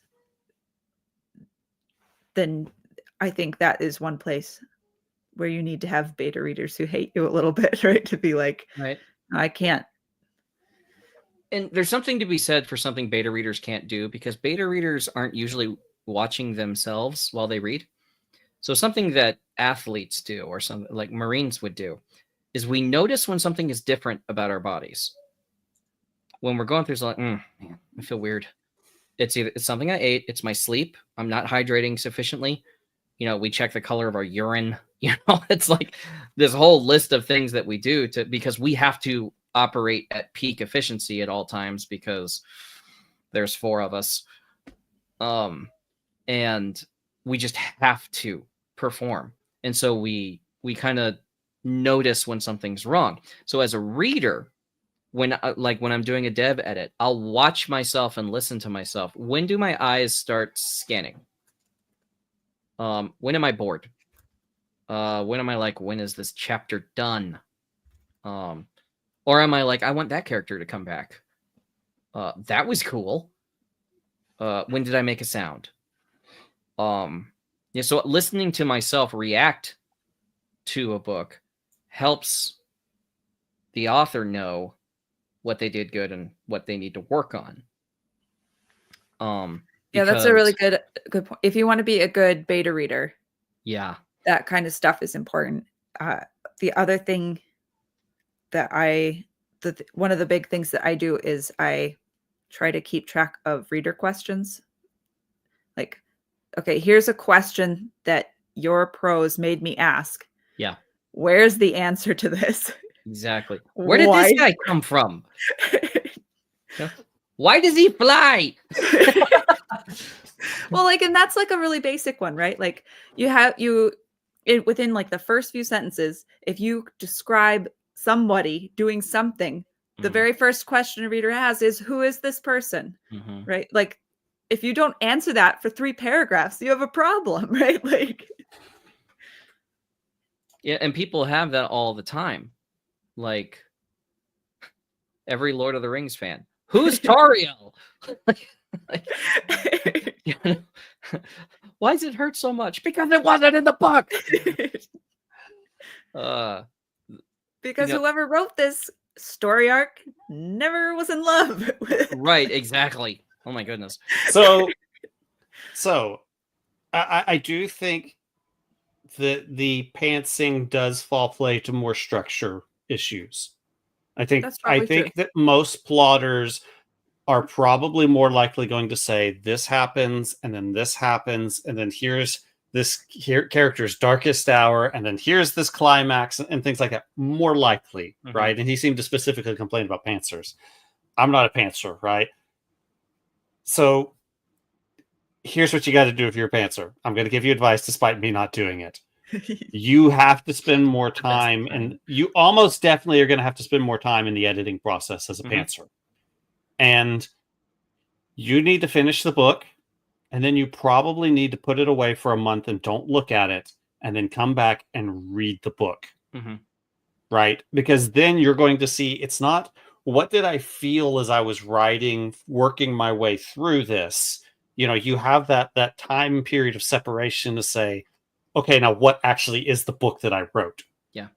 And where does it need things to make sense, and what needs to happen where? I will strongly suggest, I would suggest that for a plotter too. I deliberately build in several weeks after finishing, before starting serious editing rounds, right? To give some separation. But I think it's probably way more important for pantsers, because the editing is got to be is a more important phase for a pantser than a plotter. Mm-hmm. So And I would At say, least on the structural level. I And I- mean, prose and line edits are a different story entirely, but the developmental edit process is very different between a plotter and a pantser. Mhm. That's just all there is to it. and I would say, if you want to spend less time necessarily editing, you got to spend more time on the other end reading, so that you intuitively know those pacing things right. for So your there, genre. so there are two main kinds of hand-to-hand fighters. Okay, you have instinctive, and you have I'm executing the program. Okay, I will throw these combos. I will take these steps, kind of a thing. These are the two kinds of authors. Okay, a pantser is a creature of instinct. They are writing what feels good, what feels right, and that lets them create some pretty cool things. Plotters have the opposite problem in that they create artificial scenarios Sure. that are not natural because they're not sensing their way through it like a pantser is. So they'll create things that aren't natural, like so much stuff Disney has put out lately. It's like, what? Like, who headbutts a lightsaber? What?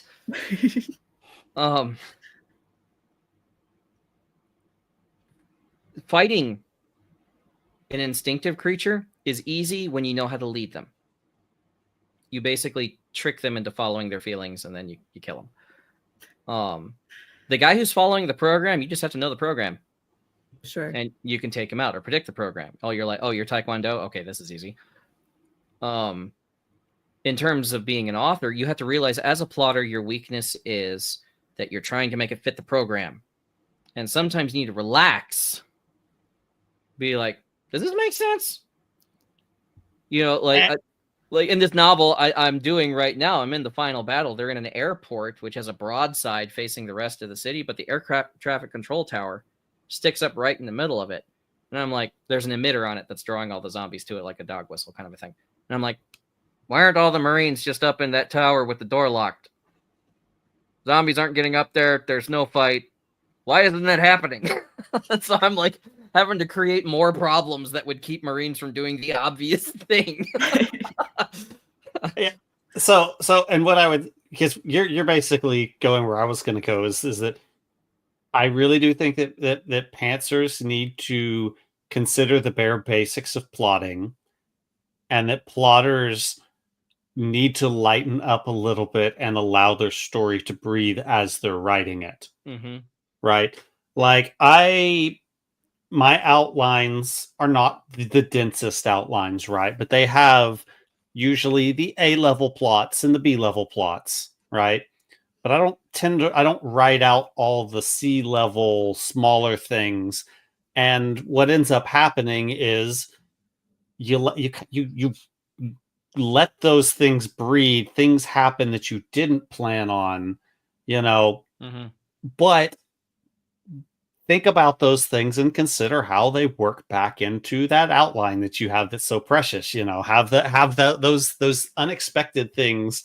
Figure out how you can retie those threads into the main thing. Let it breathe. Right. Don't be afraid of that. In the last book that I wrote in After Moses Sanctum, I had a character show up in chapter 2 that was not on the outline at all. It was a not very happy intelligence asset that had been stuck in a dead end, intelligence agents that had been stuck in a dead end office, basically tracking somebody else for the last decade of her life, one of the main characters, and she was very bitter about it because it had ruined her career.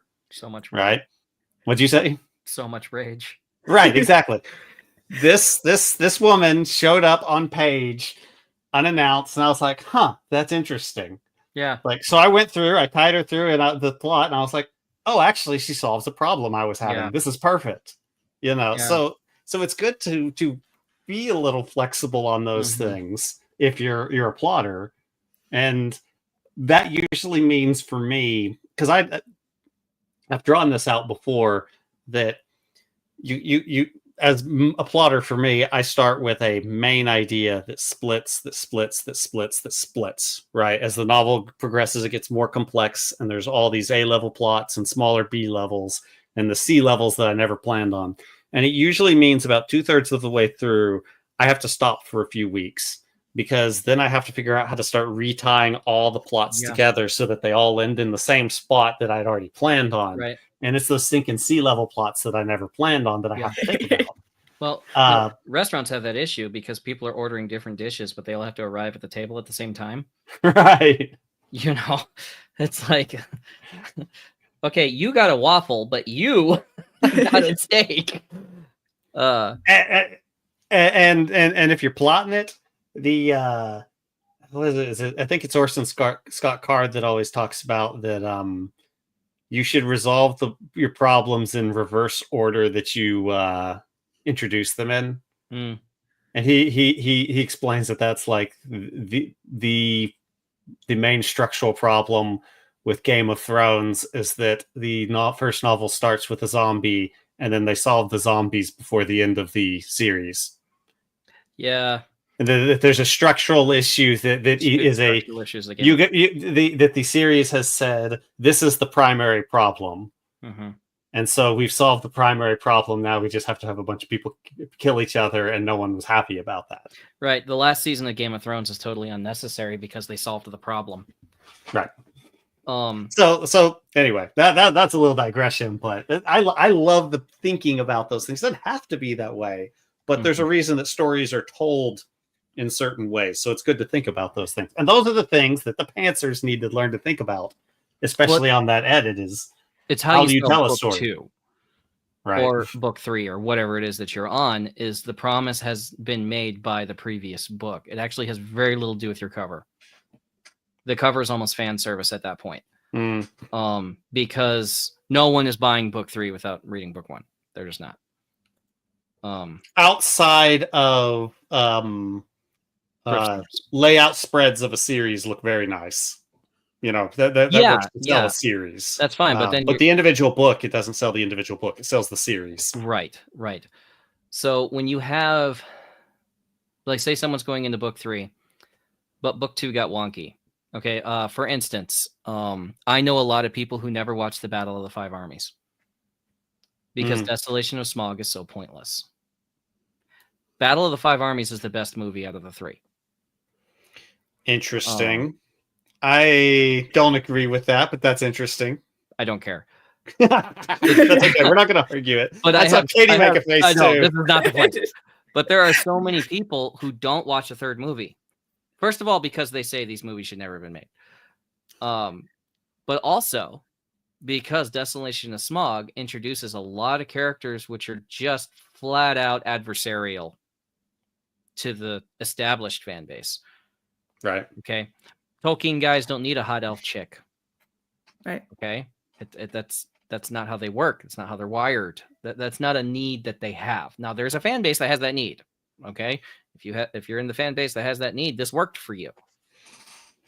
Okay. But for the primary fan base of people who loved Peter Jackson's Lord of the Rings, Peter Jackson's Lord of the Rings had none of that fan service or service to those fans. And so when that happened in the Hobbit trilogy, and Desolation of Smaug was paced weird anyway, there was so much filler just jammed in there to make another 3-hour movie. Okay, speaking of like really bad pacing issues and inconsistency, the books are laid out in 4 parts. Right. Why would you make a 3 chunks? Well, Jackson didn't want to. He wanted to make everything 2. I've heard says Jackson had 2. They pitched He was this 2. They had to make 3. They had scripts for 2, and the movie said, "Great, you're hired. Make 3." And I have heard, I don't. These may be apocryphal, but I've heard stories that there were scenes that were written 10 minutes before they were shot because they were still trying to figure out how to fill. What'd you say? It looks that way. It looks that way. I've heard that repeated several times. That basically Fran Walsh and Philippa Boyens are in the back room crying, trying to write a scene because it has to be shot in 10 minutes. You know, I've heard that said. The point is that so many of the fans didn't go to the third movie. Okay. This is happening with Disney Star Wars. It's happening with the Marvel stuff. I don't watch Marvel stuff anymore. Yeah. I used to watch it all. The story ended with Endgame. They told me it was the end. They concluded every story I cared about, and it was the end. See, WandaVision was worth watching. It is worth it for the artistic merit of it. We watched that, and we really enjoyed the eras of television. Was really enjoyable. Well, for me, it was the depiction of grief. Mm. And the processing of grief. That was very strong for me. But after that, they lost me. And I was in it for 3 phases. Mm-hmm. Star Wars. I've been a Star Wars fan since I was 4 years old. And they lost me. They shook me off. So dumb. I hung through a lot of the weird extended universe stuff. The weird bug race. Okay. I'm with you. And Disney burned me off like a tick. Gross. Because you can't attack your fan base like that. You can't specifically say we don't want you incels here anymore. That's how you get people off. So when we're talking about pacing and content in your books, particularly in a series, this you already brought it up, the Sanderson mistake. Mm-hmm. Sanderson, the majority, well, it used to be the majority. The majority of his fan base was Mormon, traditional Mormon, who went to his books because they were clean. And plenty of Christians too. Yeah. Plenty of Christians But too. they went there because they were clean, specifically not having homosexual agenda in it. Mm-hmm. Then he put the queer character in because he said it's not natural that this world wouldn't have this, and that's just somebody giving him bad advice. Mhm. Right. Because now that I know everybody is dropping Brandon Sanderson, because that's he forgot the rules he was following that created the appeal. Now, I have tons of problems with Sanderson's pacing and structure. Sure. I can't stand reading him. He's bland. He has no voice. Okay, different reasons. Okay, but I recognize the mistake he made. There were people didn't care. They loved reading his stuff because they loved the world building. They loved the magic systems. They loved the attention to detail. They loved that they were so long. They thought it was great. Then he made his mistake, and now we got to see the ramifications haven't been felt yet. So we'll see if he gets forgiven on his next one. Or, there's the other thing too, is that he made the mistake so late in the game to make it as well. Yeah. Right? Like all these other IPs had already made the mistake of alienating the fan base. And there has been a shift in culture in the last year to some extent where some of these things are like, people are tired of this stuff. Things are starting to shift in momentum a little bit. Mm-hmm. It's like to make it so late in the game when it seems like some of the most frustrating things could have been a very quick edit out if you'd been writing the book for 2 years or whatever, right? Yeah. It could have been, we need to be careful here. Well, I think, and it's ended indie careers, is when a promise is made and then you wind up attacking the people you made the promise to. For instance, oh no, I'm doing it again. The other thing that's on X right now is Starship Troopers, where the director tried to attack a fan base and instead the fan base embraced it. That's such an interesting thing to see. It is. He did such a good job creating such a great... I just watched it again recently, and it's just good for my little Marine heart to see people inspired by propaganda. It's just good. The Kool-Aid tastes good, guys. I don't have any horse in that game there. I don't have any stake in that one, but I do enjoy. I usually enjoy when the counter trolling memes when people are like, "This isn't yours. This director was making fun of you." Yeah, and then the other people turn around and say, "Yeehaw! We don't care. We love it." It's like, what can you do? Getting back to the video, the guy, and it ties into this. That he said something very interesting where it's like when you put something out there, it doesn't belong to you anymore. Oh yeah, he did. And I totally disagree with that. these stories are important because they came from me. Okay, they come from my context. They come from my source, and I'm a different generator than Katie would be. Katie couldn't write Shades of Black. Right. Okay, she lacks the context for it. Right, it And was the skills very set. different. I can't write after Moses. Right. I don't care about space westerns. Okay, I think- I couldn't write after Moses, but the people who read after Moses and love it would hate it if I wrote it. And that doesn't say anything about my skill as an author. It's that the context in which something is created matters. This is similar, similar conversation to Death of the Author stuff. Yeah. And the short answer is there is an element of truth that once it is out there in the world, someone is going to read it, and then it's filtered through their context and knowledge and all that, right? It's a There meeting isn't- of minds. Yeah. Correct. It's a dialogue. Right. I've used the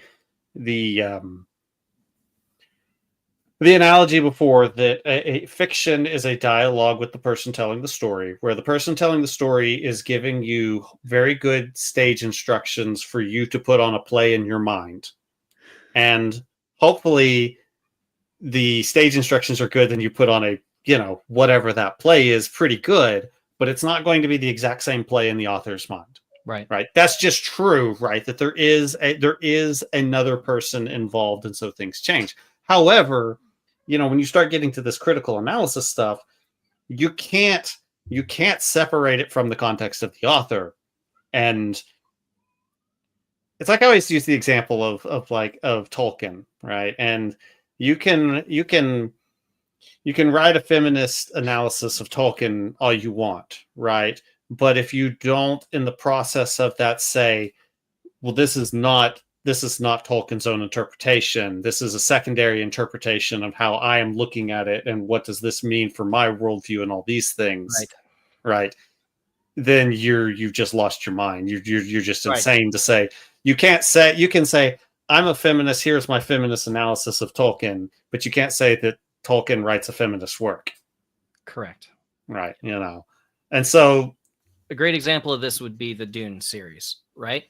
Mm. Frank Herbert's Dune series, the first 7 books are more literary science fiction. When Kevin J. Anderson took it over with his son, Brian, they became commercial. Right. Now, I enjoy both. I like 1 and 3, and I tolerate the other ones. Okay. And then when I get in, I enjoy most of Kevin J. Anderson's. Okay. But they are not as deep. They're nowhere near as deep, because that's not the context with which Kevin J. Anderson approaches the material. It doesn't have the depth that, Frank had, the weird sexual stuff. I only read through 4 because five people that loved it. Good. What? What's the name of 5 again? Heretics. Yeah. No. See, I stopped with God Emperor. No, everybody I respected told me to stop with God Emperor. When the sex thing shows up and he starts exploring religion and sex and how that controls populations. He moves through things. Anyway, this is not a Frank Herbert discussion. But the point is that the author started writing Dune. He died, and it was finished by another author who had the notes or something. Right. You look at the Dune movies, which I enjoy both of them. Mm-hmm. They're beautiful. I love the soundscape. I think there's some criticism which is I hate Chaney. Pointless. Because she's a totally different character. Chaney was an attack on the original character of Chaney. And so this is, to me, this gets back similar to the Starship Trooper discussion, because I think the director attempts to do something, and I think it actually completely fails. Because I think anybody in that movie, when Paul gives his speech to the Southern Fremen, if your heart rate doesn't increase during that, and it probably does if you're in the theater and you're watching that, your heart rate is probably, because it's the one time that I have trouble believing what's his name as Paul Atreides, right? Mm-hmm. But at that moment, you believe that he's Paul Atreides, right? And you're like, oh, basically the criticism that they try to insert basically fails, right? Because no, 99% of people that are experiencing this movie emotionally and not bringing an outside political or intellectual framework are going to be siding emotionally with Paul here and realizing that, no, I need to side with Paul because, you know, XYZ. Right. Because he's the archetype. Yeah. Right, exactly. And the ideology that tries to say, well, XYZ is right or wrong politically, right? Right. If it goes against the archetype, the audience will throw it off. Right. And don't get me wrong, I think there's a lot of bad commentary on the right about the movie version of Dune 2. You know, I think there are a lot of people that say that no, Paul is this hero, whatever. It's like, it's more complicated than that. He is a tragic hero. You know, if you read Dune, it's very clear that he's a tragic hero. He spends the whole book trying not to end in this destination. Right. That's so it's like at no point does the book embrace the bloodshed that's coming, right? It's very clear that the book does not embrace that. And so there's no problem with embracing Paul because, you know, he is a sympathetic he is the sympathetic character. So you're right. I do think that what's his name is trying to it's French, and I always struggle with it. Villeneuve something. Yeah, it's French. Janice. I'm sorry. I have an English tongue. I can't pronounce French names. I think it's interesting that he does try to turn it a little bit on its head, and I think that it basically fails if you're not already preloaded to accept the criticism that he attempts to do. Well, what he does is he ends the movie in failure, because instead of it being Chaney's triumph where she won, Paul is a Fremen now. He is the Gaib, where the Bene Gesserit were trying to control him the whole time, still through his mother. Because his mother was trying to keep him a Bene Gesserit and therefore a Duke, and trying to turn him to her way. And instead, he's embracing the path of the Kwisatz Haderach, and he is going to bring rain to Arrakis, and he's going to free the people of Dune. In the movie, and here's my biggest criticism is at the very end. They invert it because Chaney loses. And they toss out the greatest love story that's ever been in sci-fi. And Chaney leaves in failure, which is a terrible way to leave a movie. Because they built up you're supposed to build up this loyalty and this everything. She won. Jessica lost. Because Paul has totally embraced the path of the Fremen. You'd think Jessica would have picked up at some point. You know, he did call the biggest sandworm in the history of ever on his first try. That's not a Bene Gesserit thing. But at no point do they acknowledge that. They don't ever show that Paul is embracing the path of Lisan al-Gaib. They show instead that Chaney's losing. That he's going to change the Fremen from what they were, and he's going to turn them into the army of the houses. They're going to be an Atreides army. And that's a total distortion of Chaney's character. Because she ends it like she's just a completely different character. You just have to watch it. She's just a completely different character. Yeah. And my biggest complaint is actually just a simple tonal thing. And that Paul is a tragic character, right? We said that. There's no doubt he is a tragic character. But the movie ends the book ends on a happy moment. Yes. Right? Even with Jessica and it's Jessica and Chaney talking together. And it's even happy with the mother because they're talking, because there's this parallel that neither of them, and the tragic line, neither of them get to marry the man that they love because there's this political element that keeps them from doing so because they're instead of forming that, they broke it. Right. And so the movie the book ends on this happy moment of, well, no, but this is the thing that matters here. This is the happiness that Paul gets to Chaney walking away, and you're just like, well, this is boy, they just made Paul's life even worse. I know. Why did you make Paul's And- life so much worse? Well, it's because you got theater kids, all right? And this is what I call literary types in the author world, because their favorite word is the word subversive. This is where they take something that's successful and that people already love, and they're going to subvert expectations because they're edgy, and that's not what anyone asked for. Right. And Subversion, then they get mad when nobody likes it. Subversion is Go ahead. I was going to say subversion is a great, wonderful, and powerful writing tool when it's preceded by reconstruction. Right. Or when you show respect. Right. Oh yeah. know? If you want to write something subversive and do it well, you should know and love the thing that you are subverting. Yep. You have to understand the expectations of what you're subverting, and you should give them something that they like even better, which usually involves deconstruction and reconstruction. Star Wars sequel trilogy totally failed. Oh, I'm sorry, Katie. You've been trying to talk for a while now. Go ahead.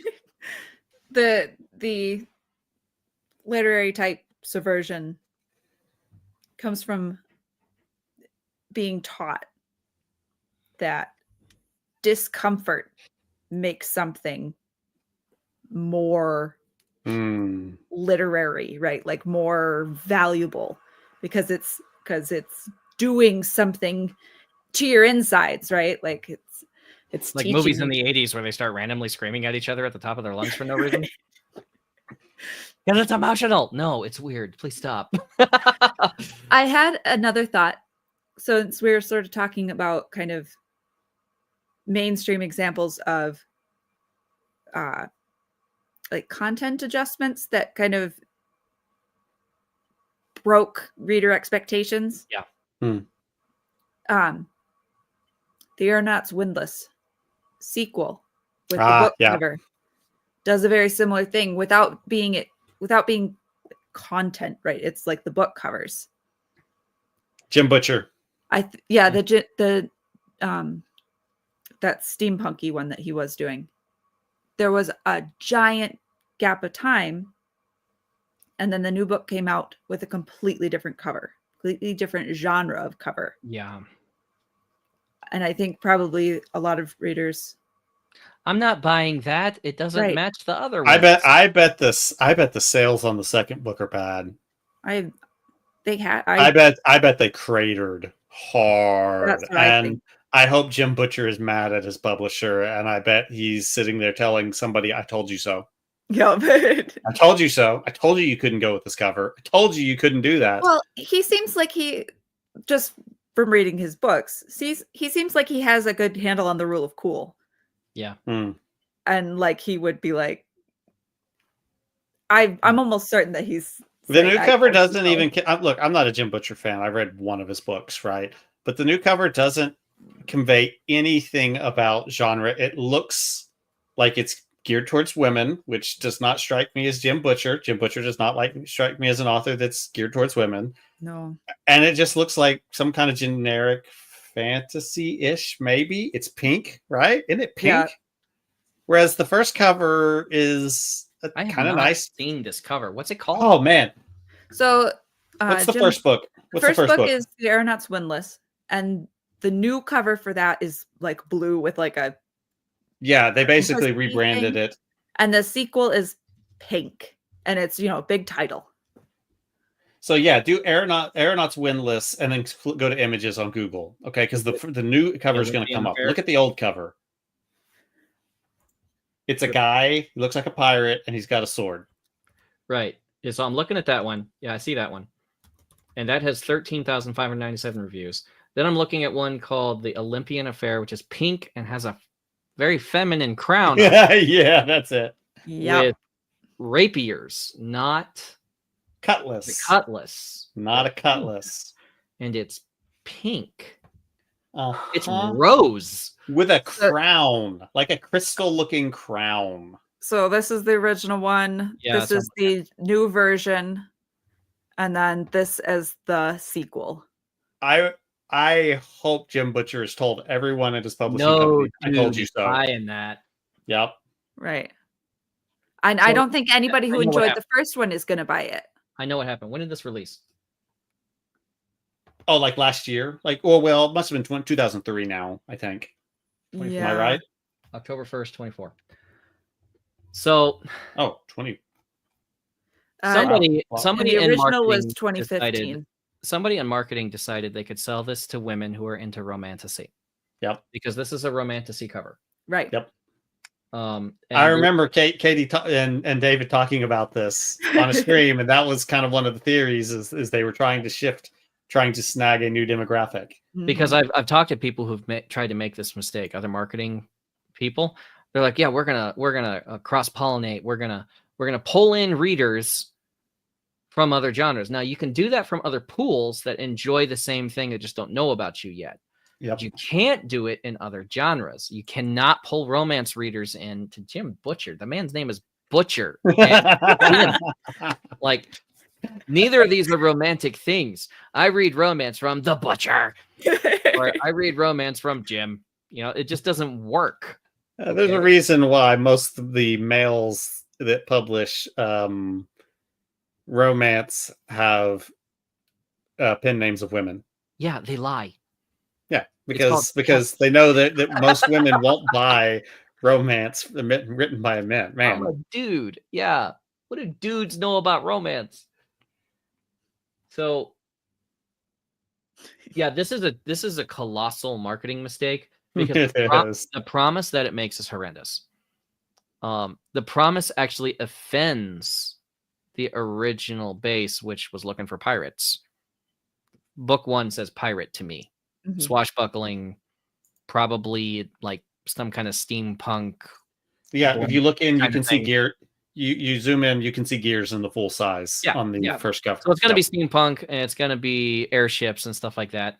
And then it's Jim Butcher, who had an established fan base. He has an established fan base. And then this crap comes out, and this is so far off, it's nonsensical. The promise is offensive. I'm glad that this probably won't hurt Jim Butcher's career, but I hope that he's not, that this doesn't kill a series that he was kind of enjoying writing as a side series, because I think there's a good chance it does. Well, and it's not just offensive to his original audience. It is a bad marketing to the people who will pick it up based on this cover. Yeah, exactly. Because it's well, you look in the disparity between ratings. He's got 13,000 on book 1. This is Jim Butcher. 13,000 on book 1, 4,000 on book 2 for Jim Butcher. Like, this should be an auto pickup. It should be an auto grab. Oh, the next Jim Butcher book is out. Why is it pink? Okay. Like, that's it. That's the problem. Bud Light did this when they turned into tranny beer. You can't do that. Who is your main demographic? I mean, that has to be the most impressive brand suicide of all time. We're talking literally the most sexist, misogynistic, racist, all the stuff you say you hate. They drink Bud Light. Okay? You can't do this. Like, your target market may be racist, but you can't call them racist if you want to. Exactly. Like, but you absolutely can. Okay. Oh well. Look. I'm going to talk in Marine here, and I'm probably going to demonetize. Okay. But okay, you can get away with your Bud Light. Okay, being Bud White. Okay, why? Black people don't drink Bud Light. They drink other stuff.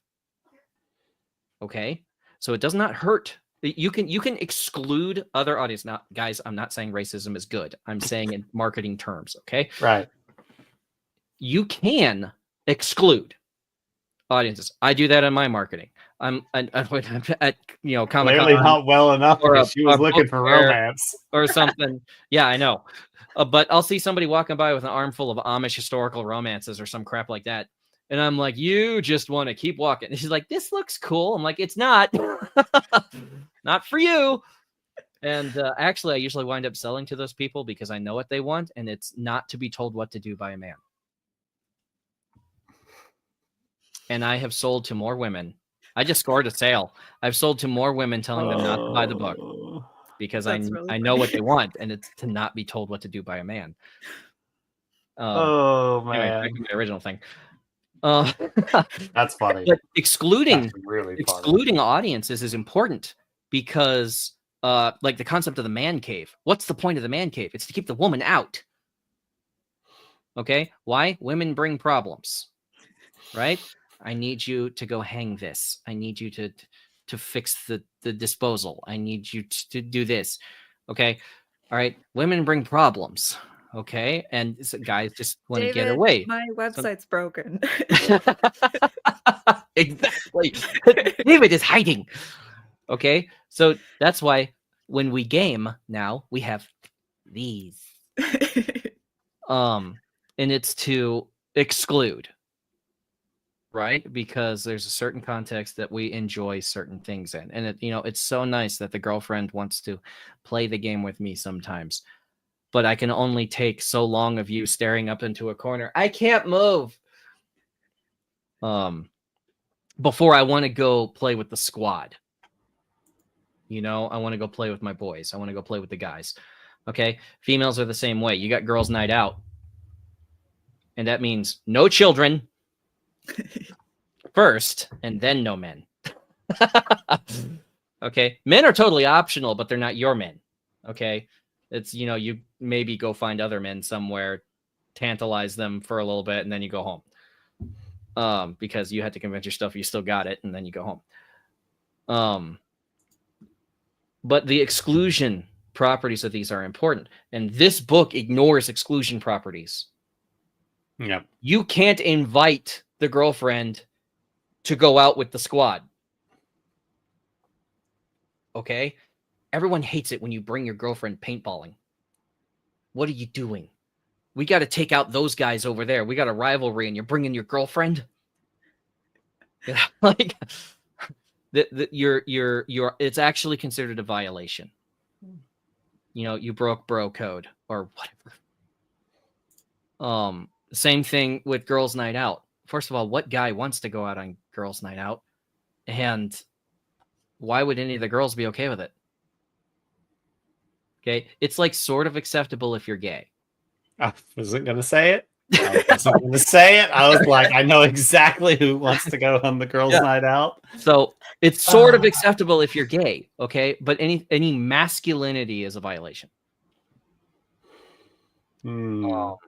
So that's why this is such an egregious sin. People think of it as blasphemy, to be actually honest. You have a holy place where you go to and you expect certain things to be done and it makes your life better and you make your offering. Okay, what does this cost? $15 hardcover. $13 Kindle. Oh my gosh. I hate Tradpub. They can do so that. much. We're not allowed to do that. But you make your offering and then you get your blessing. Right? This is blasphemy. Priest can't come out and not give the sacrament.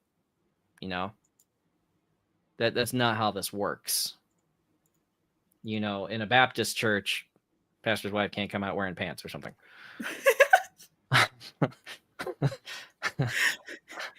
So that was 30 years ago. Today.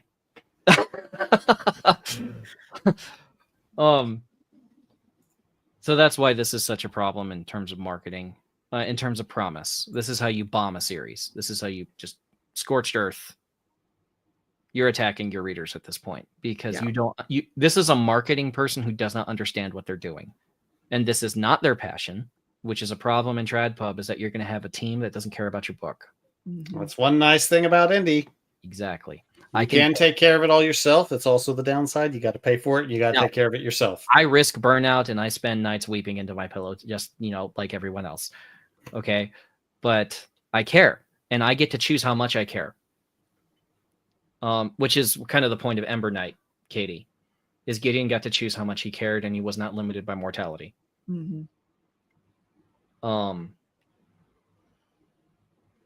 We get to care. And in Tradpub, no one will care as much as you. This is in the Bible. This is the difference between the shepherd and the hireling who loves the sheep. Okay. Except in this case, the sheep isn't the church; it's a book. But Right. You're it's supposed the, to it's love, the same principle. no, you don't love your book. You love your readers. Because Ah, authors who love their books will defend them like against negative reviews. sure. Okay. And that's not correct. You're supposed to love your readers because you're supposed to be serving your readers. Anyone who loves a book actually loves themselves because they love what the book is doing for them. Sure. They think it makes them smart, or it gives them status, or even worse if it wins an award. What were you saying, Michael, about advertising saying that you don't win awards? I actually went ahead and added non-award winning author to my bio just for the fun of it. Well, it's like Followed all the immediately by typos are a feature, not a bug, because if you follow me on Twitter, you know there's at least one typo in every tweet that does well. Right. So, like, my favorite thing is when people say this was nominated. This was nominated for the Nebulas. You know how nominations work, right? You send it in. Anyone can be nominated for the Nebulas and get an email Right. saying you've been nominated for the Nebulas, and then you put that on your book cover. Nominated for the Nebulas. What? It's literally advertising for the Nebulas. Exactly. All right. Now there are people who will say Hugo finalist. Okay, that's a bigger deal. You got Sure. selected. You got upvoted or whatever. That's really just activating your fan base. If you have a couple thousand people that are willing to sign into yet another password protected system with 2-step verification. Good. You activate a couple thousand people. That doesn't mean your book is good. Hmm. Now it does kind of because you have a couple thousand people. Hmm. But winning the Hugos, well, that's a popularity contest. It depends on who tickles the right nerve at the right time. The further back you go, the more winning the Hugos means. Yeah, exactly. Right. Basically, Nowadays, the further closer to present time, the less valuable that Hugo, Nebula, Dragon, all of it. Yeah, nowadays it's like more like the bullet points in your resume is what matters the most. I'm this color person. I'm from this place. Oh, I see. I was like, what are you talking about? This is the most useless part of any resume. You want to get to the work experience part, but now to win an award, the bullet points are what matters. Mm-hmm. So yeah, I mean, awards again, that's just a status thing. It depends on what the author is looking for. If they're looking for ego stroking, then they want to go for awards. If they need money, you need to get and out also of the audience. Also, the audience you're going for. Right. There is a small group that still cares about that sort of thing, but they're probably a very specific, run in specific circles and specific ideologies and things like that. And does that matter to them? Sure.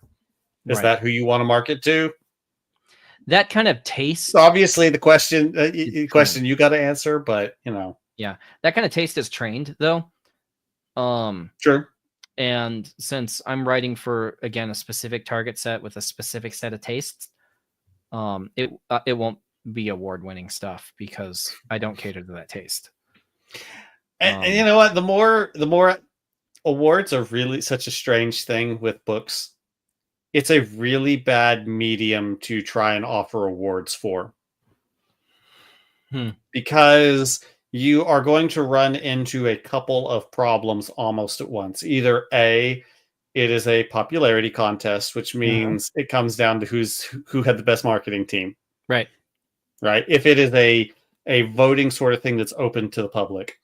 Or if there is a select set of judges, right? If there's some sort of the academy, right? It's the problems of the academy that only the books that tickle the academy's ear will matter. And because it's books, the odds of them having read more than a couple dozen books that year is zero because books have so long investment. So you get that problem. So what's the next solution? Well, the next solution is how a couple of these indie contests tried to run, which I appreciate what they've tried to do. The one that blew up recently. They went with a judging teams with a slush pile, right? Which not terrible. Not it's terrible. Not terrible. I get it, but at the same time, the slush pile rewards certain kinds of books Mhm. because the judging team, which a few years ago I put After Moses in the one that blew up. I'm really mad I didn't put it in the year that it blew up, because that would have been the right place at the right time. Yeah. But I didn't. I did the few years before, right? But here's the thing. The judges going through a slush pile are looking for an excuse to throw things out. Right?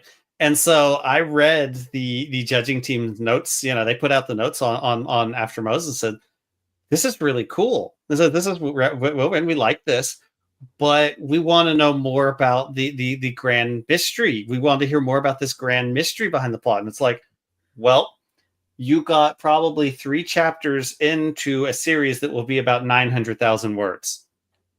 It's like, which is fine. They wanted to know about that, but they were looking for an excuse to throw it out because they had 20 more books that they had to look at. So of course it got thrown out. I didn't blame them. Of course, I'd do this exact same thing probably if it's not, it's so all I'm getting at is basically every attempt to give an award to books is going to run into serious problems. Especially indie books too, because they're not curated to all fit the zeitgeist or the momentum of the market.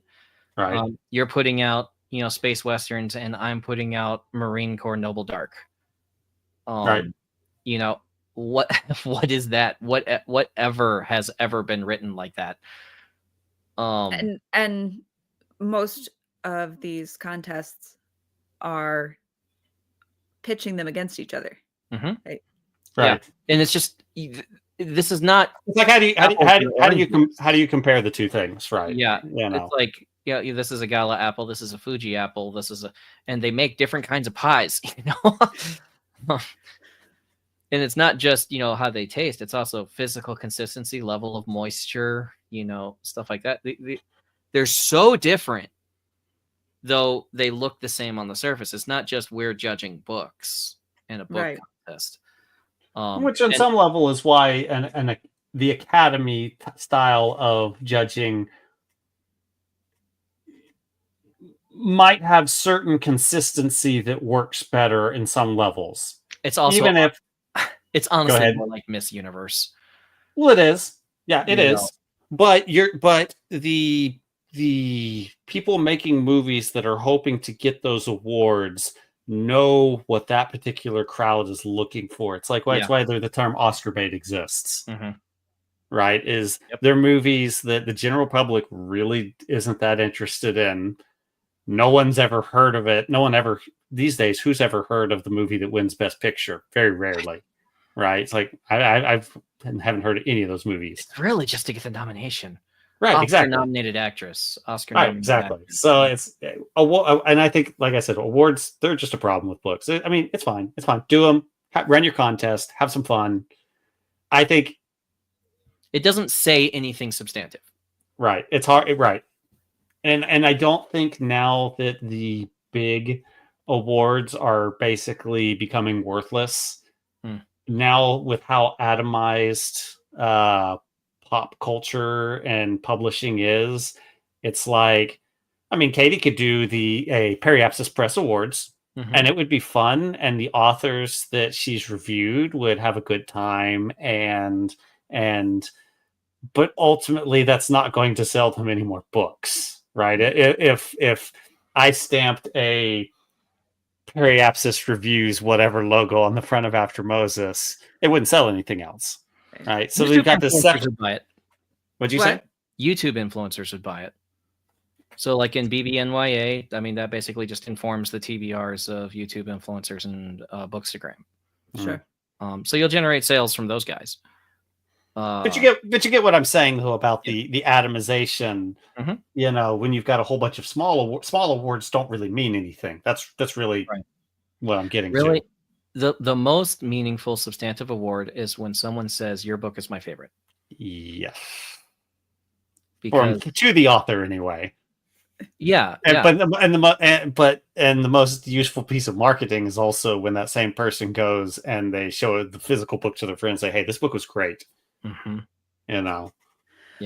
Yeah. Well, with Periapsis Press, I was using you as an example. I know. Like isn't possible for me to do any kind of justice with an award. But like, I only do stuff I like. Mm-hmm. And Right. and because my reputation is on the line, and because I'm vocal and I try to be very, very like honest about what I like Mm-hmm. and Mm-hmm. communicate that to people, like that is like performs a similar function to an award, right? Because it is it's a quality marker in a way that awards have sort of stopped being. Right. Right. A review from somebody you trust is a marker of quality. Right. So like on Rotten Tomatoes, when critics rate it highly, that means I know the movie sucks. Right. See, they are reviewers that you respect. And that said, the rare example of when audience and critics actually both like something is the rare time you pay attention, because it's like normally you look for this, right? Yeah. It's like, okay, here's some indicator, but on that super rare you get that, it's like, oh, okay, maybe I should pay attention to that. Yeah, movie, like what the heck is that? How did we get critics and audiences to agree on something in 2025? Yeah. What did you do? Yeah. Well, you guys, It's late. Very late. Did we get through the bullet points this time? Yes, I only had 3, and I was like, I bet this will take the whole time, and it did. So if you guys, thank you for watching, first of all. If you missed the first stream where we talked a lot about marketing. Yep, we chased all the rabbits that time. Yep. We chased many rabbits this time. And we'll see if next week Jonathan and Matthew want to join me again. We'll see. She just called me the character of my book. Yeah. I told you. Okay. I know you told me the other day. You told me. I was like, Michael Kane and Matthew Cole. Not intentional. That's all I'm going to say. Not intentional. Self-insertion. She's a lot cooler than me. I'm not really like him. Is he a ginger? Nope. Nope, he's not. If we want to do this again, Michael actually suggested a couple of indie criticisms that are more about impact, reach, longevity, that I thought would be fun to discuss as well, as long as we're on the subject. How does an indie write a story that will still be read in 100 years? Right. Hmm. He has to die really, really creatively. Save it for next week. No more rabbit trails. Thank you to everybody who watched the stream, stuck it out, and thank you to everybody who may watch it later. Like, subscribe, comment, and ring the bell. Yes, ring the bell. That's the other thing. As always, you can find reviews of great indie sci-fi and fantasy at paraapsispress.com. Thank you guys so much. Have a great night.